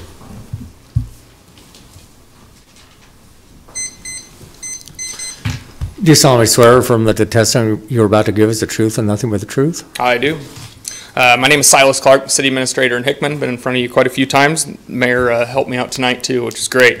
So just one more point is I just want to say over the past few years that myself and also the other city officials in Hickman have watched, the county's budget process pretty closely. And if my memory serves me correct, this year the county, all of your departments were asked to come in at a 97% budget.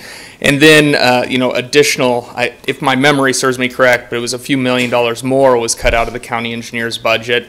And we do thank you. I know you did put $1 million more back into it. If I remember right, it was about $5 million. I could be wrong, but somewhere around there. My point really being is, really asking for your support for those for the county engineer's budget in the future. I know you have very many different departments and conflicting conflicting interests out there. But for the people in Hickman that I speak for, and also everybody in the room, it seems like there is a lot of support for those roads that are out there and the bridges that need to be repaired, and people are willing to pay for that, maybe even on the tops of some other services. So I just wanted to say that very broadly and appreciate all of your assistance. And we've, like I said last time I was here, we've always had a great partnership with the county and with the county engineer. So thank you. Yeah, Silas, I'll just point out the way the budget worked out is we requested that 97%, and so most departments did provide that. But the county engineer's budget, I mean, we did increase that over $1 million over last year's budget. In the last 3 years, we've increased her budget by $4 million. And so while we're not able to fully fund her requests, I mean, we have made significant investments in our infrastructure. And so and for that reason, a couple commissioners have started a project kind of to work with the city of Lincoln. We talked about, we had a couple people talk about collaborating with the city. The city's undergoing an infrastructure project that they're going to start looking at ways to improve the city's infrastructure. And we're going to hopefully work with them and work on a similar project in the county. And that way, moving forward, we can look at ways that we can finance our infrastructure needs, because we have several major projects coming, and it's going to be very costly. So, but we do appreciate your partnership and your willingness to I appreciate that this evening, information and we look forward to continue our dialogue with Hickman, Waverly, and the other incorporated communities in our county. Yep, and I will be one of the members of the new task force, so will the mayor. So we appreciate to be around the table for that. Thank you. Thanks. Do you solemnly swear or affirm that the testimony you're about to give is the truth and nothing but the truth? I do. I'm Dave Watts, Waverly, and also on property on North 112th between Holdridge and Adams. I've been here a few times asking the county to consider putting 112th on the 1 and 6. We see traffic continue to increase. Last year, I figured out the way to reduce traffic on your road is you take the bridge out south of Holdridge on 112th, and then you take the bridge out north of Fletcher on 112th, and then you leave the bridge out on Alvo Road just east on 112th.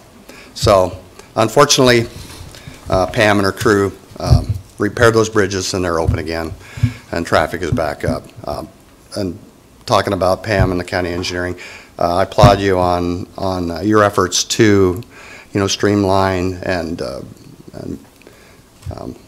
manage, not only the county crews with GPS. We've talked about GPS before. It's a great tool, and applaud you for doing that. And also, looking at ways to stretch the budget and efficiencies in design, box culverts. Nobody does bridges anymore.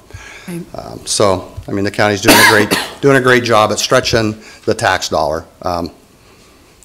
But on 112th Street, when she did a count, Pam, I think, had a count done, or the county engineering did a count in 2016, and I'm guessing that maybe it was shortly after the bridges were reopened. But the count on that had historically been close to 400 cars per day, or vehicles per day on that road. Pam, I keep saying Pam, the department did a count in 2011, in 2016 early, and the count came in at 301 vehicles per day on that road, which I still think is due to bridges being out, or shortly after bridges were reopened. I hired Alfred Benish company to come out and perform a traffic count on 112th Street, specifically between Holdridge and Adams. They came out and completed the count, and the average volume per day vehicles is at 440 vehicles per day between Holdridge and Adams. I also talked last year when I was here about a veterinary clinic that was, had applied for a permit to build out there. That building is now completed and should be opening soon. I have some letters from Banish documenting that information. They do not have a traffic count, but Frank Doland, based on the Institute of Traffic Engineers trip generation manual, a 5,000 square foot animal clinic will generate approximately 220 vehicles per day. If that is close to the ITE numbers, that is going to run our numbers to 660 vehicles per day on 112th Street. I wish the county would, I know they say we have a threshold, it's so many vehicles per day, that's when it goes on the books to be paved. I know funding's tight, but you know, I think the county owes it to the taxpayers to say this is a threshold. When we cross the threshold, that's when we consider paving it and we look at getting it paved. It seems like you hit 600 vehicles per day and some other project is moved ahead, that one's pushed behind. I think you guys need to, the commissioners need to look at some type of a threshold on when we're going to pave and then put it in the 1 and 6 and try to get it paved. You know, I agree with a couple of fellows that talked about you don't have the money for it. We need to figure out a way to get the money for it, because when your roof's leaking on your house, you don't say, I don't have the money for it. In 2 or 3 years, your roof's gone. I mean, you know, you're stewards of our county. I know it looks real good on a resume to say, I held taxes down in 2016 and I lowered taxes in 2017, but our roads continue to deteriorate, our bridges continue to deteriorate. I mean, you're running a business here. You know, you don't need to be career politicians. We're all business people. You understand you have to invest in your infrastructure.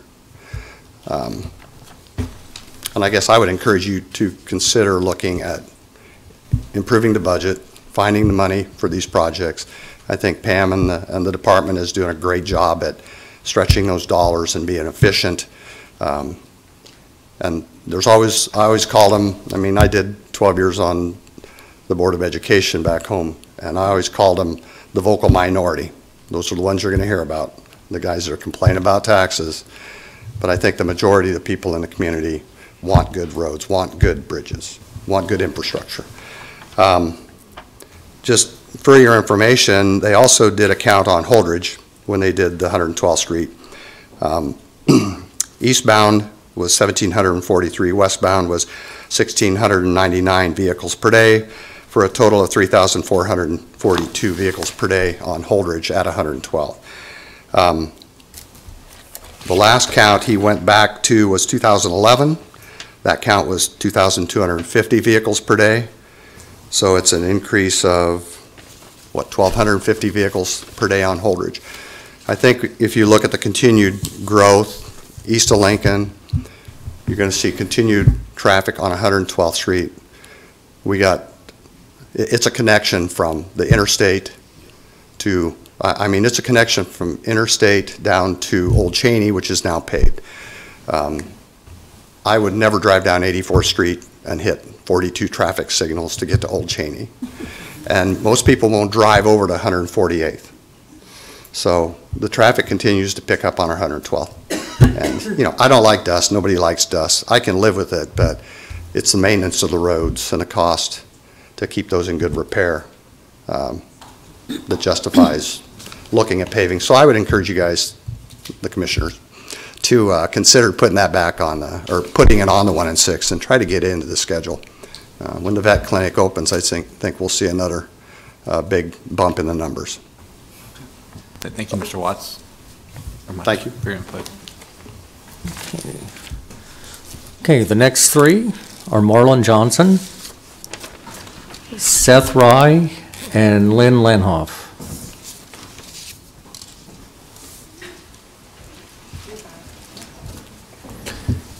Do solemnly swear or affirm that the testimony you're about to give is the truth and nothing but the truth? I do. I'm Marlon Johnson. I live in Cass County, Nebraska. However, I do own, my wife and I own the farm that's between H119 and 120 on the east side of the road. And first of all, I'd like to commend Pamela and the engineering department for working with us as much as she could in regard to our farm equipment having access. There is no other access into that farm without going across one of those bridges. And much of my equipment, my trucks honestly, exceed the capacity of 120, and that's just not an option for us. 119, I'm really going to be sorry when that thing closes because I will be limited, and I'm sure we'll work out something as far as getting my crops planted on that place and in the spring, and hopefully it won't stay open stay closed that long that we'll have trouble getting the combine back in there to harvest things. So in regard to Mr. Boston's comment earlier, I would echo much of that, although I can tell you that 119 does carry a fire truck over it. A couple weeks ago I had a fire in my combine on that particular place, and that was really the quickest way to get back in there. Fortunately, it wasn't serious. The combine could be repaired and was going the next day. But these things all need to be considered, and I know that you do, but the time frame is the thing that I would ask that you accelerate them as much as humanly possible to it. And I realize I farm, I know what the weather's like, and sometimes your hands are just tied. But I just can't emphasize enough being able to work with the engineering department in terms of having access into that place, not only for myself, but for the people who are locked in there as well. So the second comment that I want to refer to is more so from the Eagle Alvo Rural Fire District. We do have some sections over in the east end of this county, and it was brought to my attention a while back, particularly 176th Street north of Fletcher, how those roads were closed for a lengthy period of time. What seemed to be, I'm going to say, simple culverts to be redone. We're all concerned and I'm Secretary Treasurer, like I say, the Rural Fire District, but we're all concerned about response time. And even though those particular sections are not in our district, we're concerned about ones that may be in the future, or we're concerned as well about mutual aid response. And if our fire trucks can't get there to help out whomever in time of need like that, that's a very serious consideration. So what the fire department wanted me to ask is that if some simple maintenance could be done to some of the culverts, such as what was done on Alvo Road just west of 190th Street. That repair was done in relatively short time. I'm not exactly sure what all was wrong and what was involved, but the repair didn't take long. It was very rapid. We would ask that some of these other culverts, and I realize it's a case-by-case basis, but these other culverts on these rural roads receive that similar attention. So I would entertain any questions. Thank you, Mr. Thompson. Ms. Dingman has a response. So sadly, although I would like to tell you I could guarantee that we can keep that bridge open until you plant, the factor for me as an engineer and what I am required by my code of ethics and by the rules to adhere to is the bridge, by the definition from the Federal Highway Department, a clear and present danger to the public. And so, Mr. Packer and I are going to continue to try to work with you to start that project after you plant. But if we were to really get hit this spring, that's not something I can sadly guarantee. And again, we'll do everything we can, but I might not be able to get, I prayed all summer because that's all I had, that I didn't have to close both of those bridges and landlock you from your ground, as well as the other gentleman who spoke, because we're that close, and it was very scary for me. So, Right. and that's why we sent you the letters, and that's why we wanted you to know what was going on. So, in regards to the other bridges, or other box culverts closed on 176th Street, you know, we always have that moment where it looks like it's an easy fix, and it's not. One of those culverts is one that I have a NEMA grant for. So if I start on it, I lose the 75% that they've said they'll pay. We're poor. I can't afford to lose the 75%. So I'm trying to hold on till they support that. But in addition to that, one of those culverts, for whatever reason, the road is not in the center line. And so we can't rebuild a culvert on ground we don't own, and I don't know how that ever happened. These things do happen occasionally in the county, and so that's made that corridor extremely complex. We were going in and backfilling those culverts, and it got to the point with the two that are closed on 176 that they were kind of falling in the night again. And so we'd pack it in with dirt and it'd fall in, and we do try to pack it in with dirt on culverts to see if we can stabilize them, and sometimes it works, and sometimes they just become unstable. But we are working on the one culvert to the south, and we'll continue to try to move forward with NEMA for the hazard mitigation grant on the culvert to the north. So I sincerely appreciate that, and again, if our communication is open, if as soon as you see that you are going to close 119, I mean, I would be crazy if I didn't just jump on the planter and plant corn a week early if we can next year. But you know, communication's going to be the key. We all know that. And so. Just why I have you at the podium, so I have witnessed that on occasion you do plant extremely close to the edge of Salt Creek, and I just want you to know. I don't farm next to Salt Creek. Don't farm next to Salt Creek, okay. Well, I just want you to know I do see farmers who farm very close to the edge of Camp Creek and Salt Creek, and you know, those banks are unstable, and so I do care about your personal safety. So if I was hardcore as an engineer, I'd tell you that the failure of that embankment is probably 2 times the depth of the channel, so that may be as close as you want to farm to the edge. So. Well, stop raising taxes on us, and I won't keep encroaching. I know it's coming. Thank you. I still care about your safety, though. Yeah.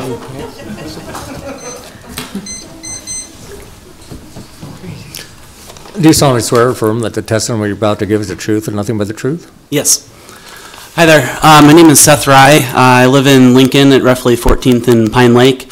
I have a daughter that goes to school at Norris. That's the main reason why I'm here today. I do want to thank you guys for the road work that you guys do along 68th Street as far as maintaining it. I think that it's far more efficient than what I see in the city as far as when there's potholes and things like that.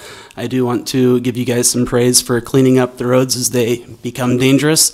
As far as 68th Street goes, when the accident occurred here about a week ago, I was driving probably about 5 to 10 cars back from the initial accident, so I got to drive by the bulk of what caused it. About 3 cars ahead of me, an SUV went down into the ditch and had a lot of trouble getting out. Over the years I've been driving that route, I've seen a lot of cars end up in the ditches along the ways. Sometimes they'll be propped right up in between each of the ditches.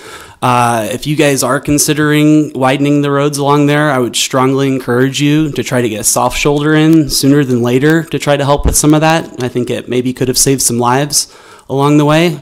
You know, obviously, I'm not trying to put that blame on anyone here today, but given recent actions, I really think we need to take a look at that road in specific and see if there's anything we can do to make it safer. With that in mind, I also think that the connection between 68th Street and 70th, if you guys can figure out a way to do an on-ramp system there, you know, I think the gal from New York is along the right path. That I think that some foresight from this board on the surrounding community can really benefit Lincoln a lot too in some of the traffic that is created. That if we can have better infrastructure surrounding the community, I think that can help alleviate some of the stress inside of the city as well. So thank you guys for your time, and I hope you guys take some things into consideration along 68th Street especially. Thank you. Good input. Okay. Commissioner Shore? This seems like a good time as any. And thank you, Seth, for mentioning that recent fatality. Our hearts go out to that family. It was also mentioned by City Administrator of Hickman as well as the mayor. Over the last 2 weeks, I have heard from numerous constituents in the southern part of Lincoln and Lancaster County, and they've all written or called with great passion. And those that could not be here tonight, I promised that their letters and their correspondence would be entered into the record, copies of which have already been provided to the county clerk's office. But I do want to read the names of the people who have reached out. Darren Ivey, who is the publisher and co-owner of the Voice News.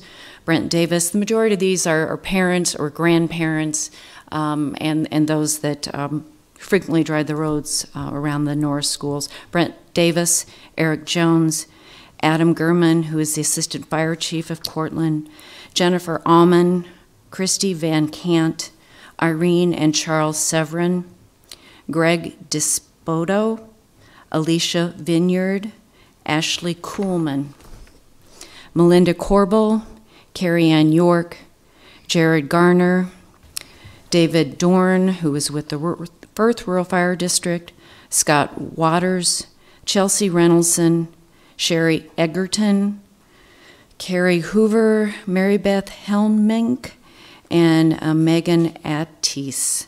And we also did receive a very heartfelt letter from Colleen Lovett, and I know each member of the board expresses our sympathy to that family on their loss. This is not a new problem that we've heard from constituents about the concerns of the growth of the North Public School District and the amount of traffic that growth has caused. Over 2,135 students, I think, is what the superintendent reported earlier this year. You also have to add to that staff that travel the roads daily, as well as families that are driving and dropping off students, not to mention the student drivers themselves, a great majority of which have early permits where they can begin driving at 14th, the rural school permits.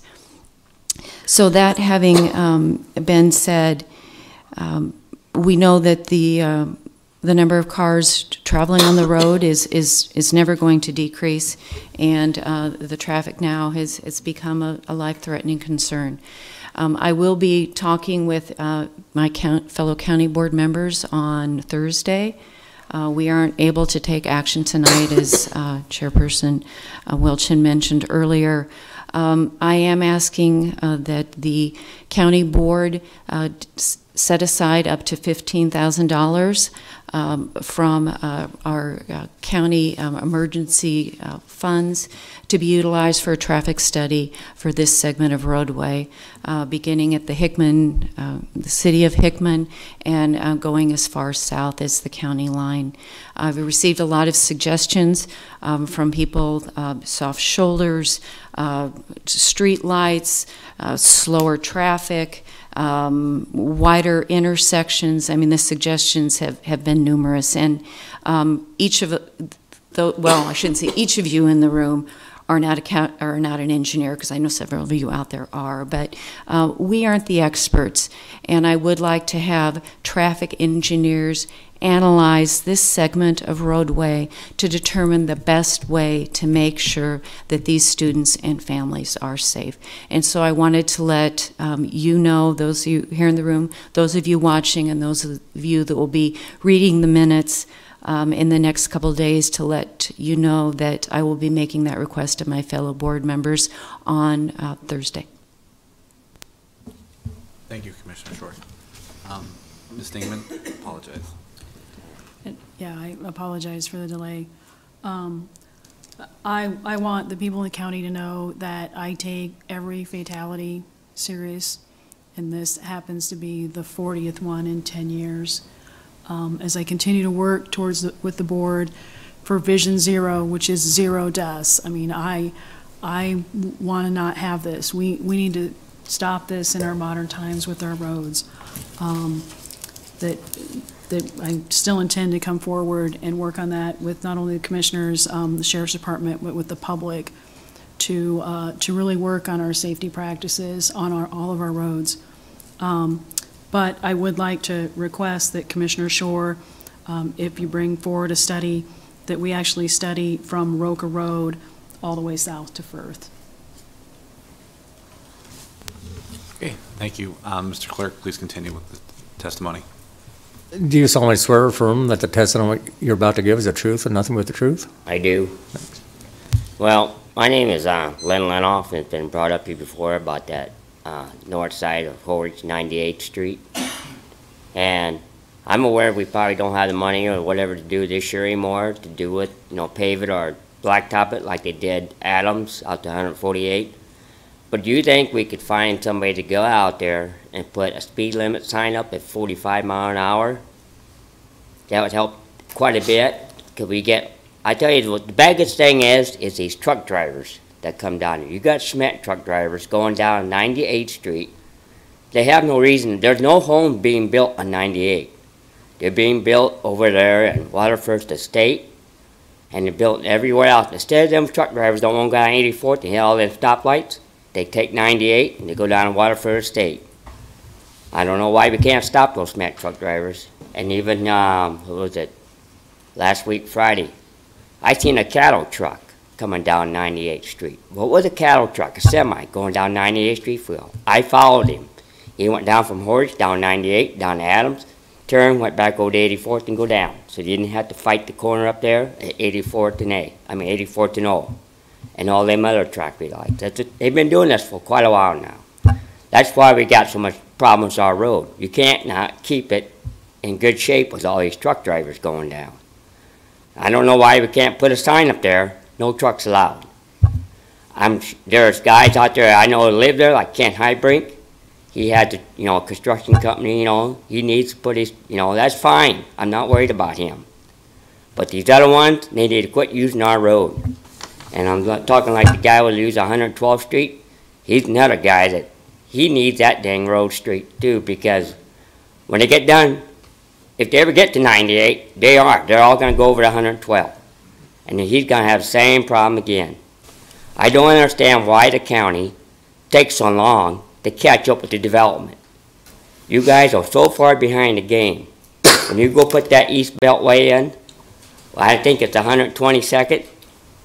We're going to have so much stuff out there. It's year 2025, I think I read in the paper.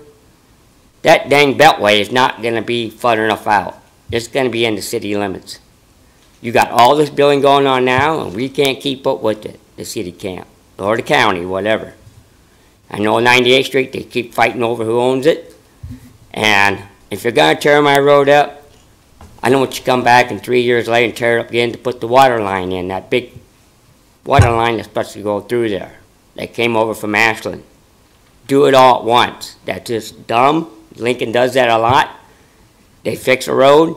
3 years later, they come in, tear it all up, and put down more stuff. They did it down there on South 14. I used to work for FedEx. I used to go down that road all the time. They closed it down and redid it all again within a year and a half. What they already did. They put something else in there. I don't understand. That's where a lot of our money goes.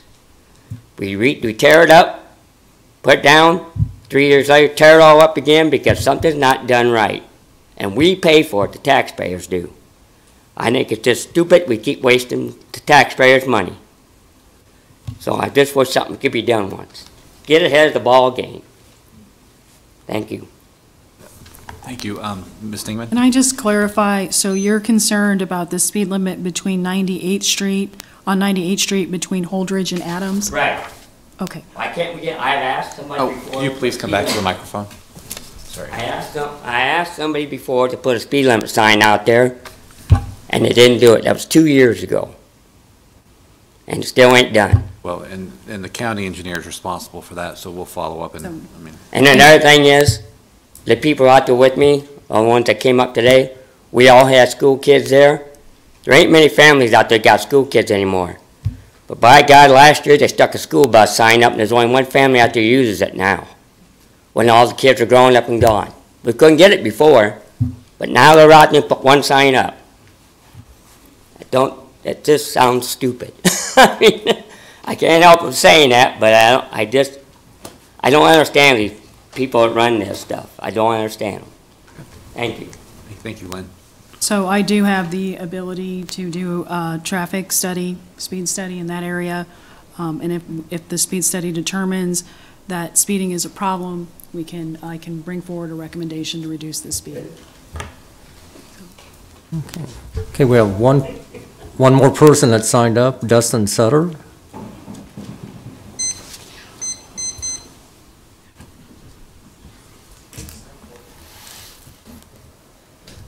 Do you solemnly swear or affirm that the testimony you're about to give is the truth and nothing but the truth? I do. My name is Dustin Sutter. I carry a couple different things that I do in life, one of those being a pastor at Lincoln City Church. Another, I work as an engineer for Nelnet here in Lincoln. And I also want to talk about the South First Street Road.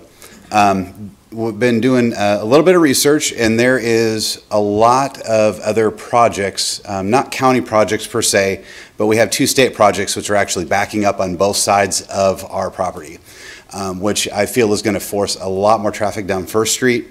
I can tell you on a Sunday morning especially, if we leave at the wrong time, we're facing traffic from another major church, Christ Place, which is just down the street from us in Old Cheney. With the new project going in at the 14th and Warlick Old Cheney intersection there with the roundabouts, which I believe is scheduled to start in a couple of years, which would be 2020, I believe, is their slated start, to be completed by 2021. They will actually be cutting off the main access for Christ Place to let their traffic out, which means that everybody's going to have to either go through the two neighborhoods, either to the north or to the south, which I'm sure is going to upset a few people, or it will force them down Old Cheney. The problem with that is, from my understanding, the West Beltway is going to be built along that side, which is going to close Old Cheney, leaving only one place for everybody to go that's going to dump out. If they don't want to sit in the neighborhood, they're going to come down First Street and make it over to Pioneers to 77. There are a large amount of traffic that actually comes down on a Sunday morning. I was looking at counts on the West Beltway. Right now they're saying currently, well, this was actually as of what, 2005, there was 4,000 cars per day on that Pioneer 77, slated to be somewhere around 19, almost 20,000 here by 2025 with that reorganization. There's going to be a lot of that traffic, I believe, too, coming from those neighborhoods. There are 2 or 3 neighborhoods to our east, which their only option is to really get stuck on that new interchange and have to go south. Crossing that doesn't look like it's going to be a very easy thing to do, so it would be easier for them to actually go around Pioneers Park there, or the Wilderness Park that's right next to our property, which means they're going up First Street, which is going to increase that, which is going to increase maintenance on South First Street as well. So that's just kind of a concern of mine, seeing that coming and knowing that within the next 3 years, we're going to have 2 major projects backing up on both sides, one of which is going to close down a major avenue to Highway 77 and force everybody up to Pioneers to get out on Highway 77. So that's what I have to say. Thank you so much. I know that was the last person that signed in. Is there anyone else in the audience this evening that would like to make a comment that hasn't signed in? Okay. Just really quick, just want to point out that, I could. I've got 2 more letters on different topics that I'd like to, from constituents who are unable to be here. And I'm blessed to have very vocal constituents in my district, so I always appreciate when they reach out. Matt Steinhausen is concerned about the quarter-mile of Rokeby Road between South 14th and Highway 77, which Engineer Dingman mentioned earlier tonight, a very short segment of roadway with very high traffic counts that is not slated for paving due to the fact that it will be closed in conjunction with the South Beltway. Craig Larman and his wife Julie have reached out regarding Bridge N19.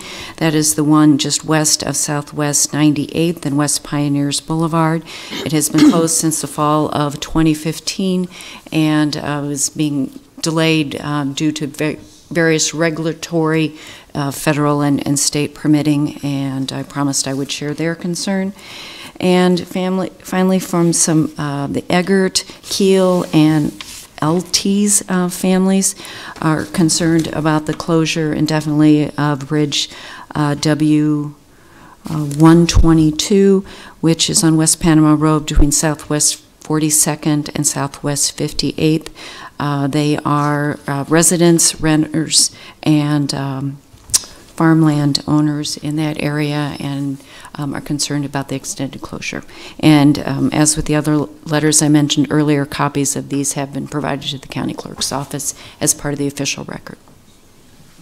Thank you. And again, a reminder, if anyone, one second, knows of anybody who was unable to attend tonight's meeting, just want to make sure that people knew that it would be available on YouTube.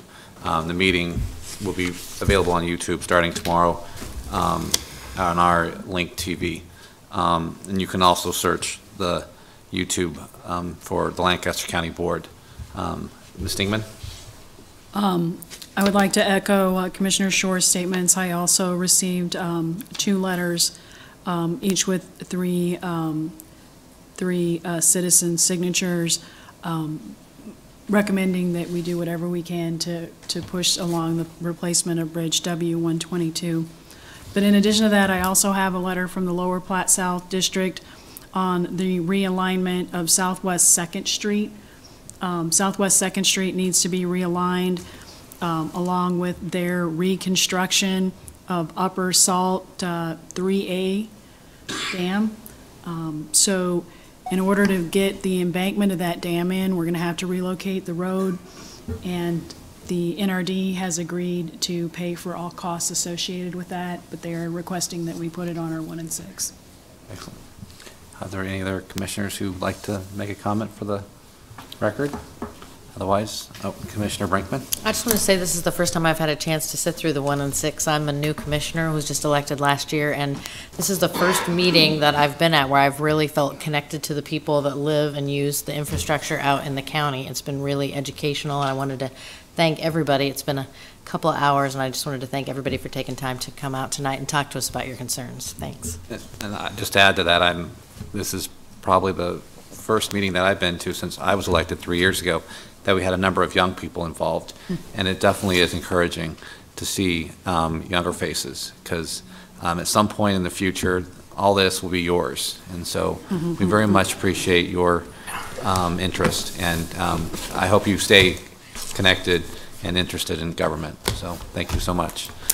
With that, I would go ahead and thank everybody for their patience this evening. We had a lot of people, and we definitely did have a lot of good information presented. We'll definitely take it under advisement, and we'll follow up when necessary.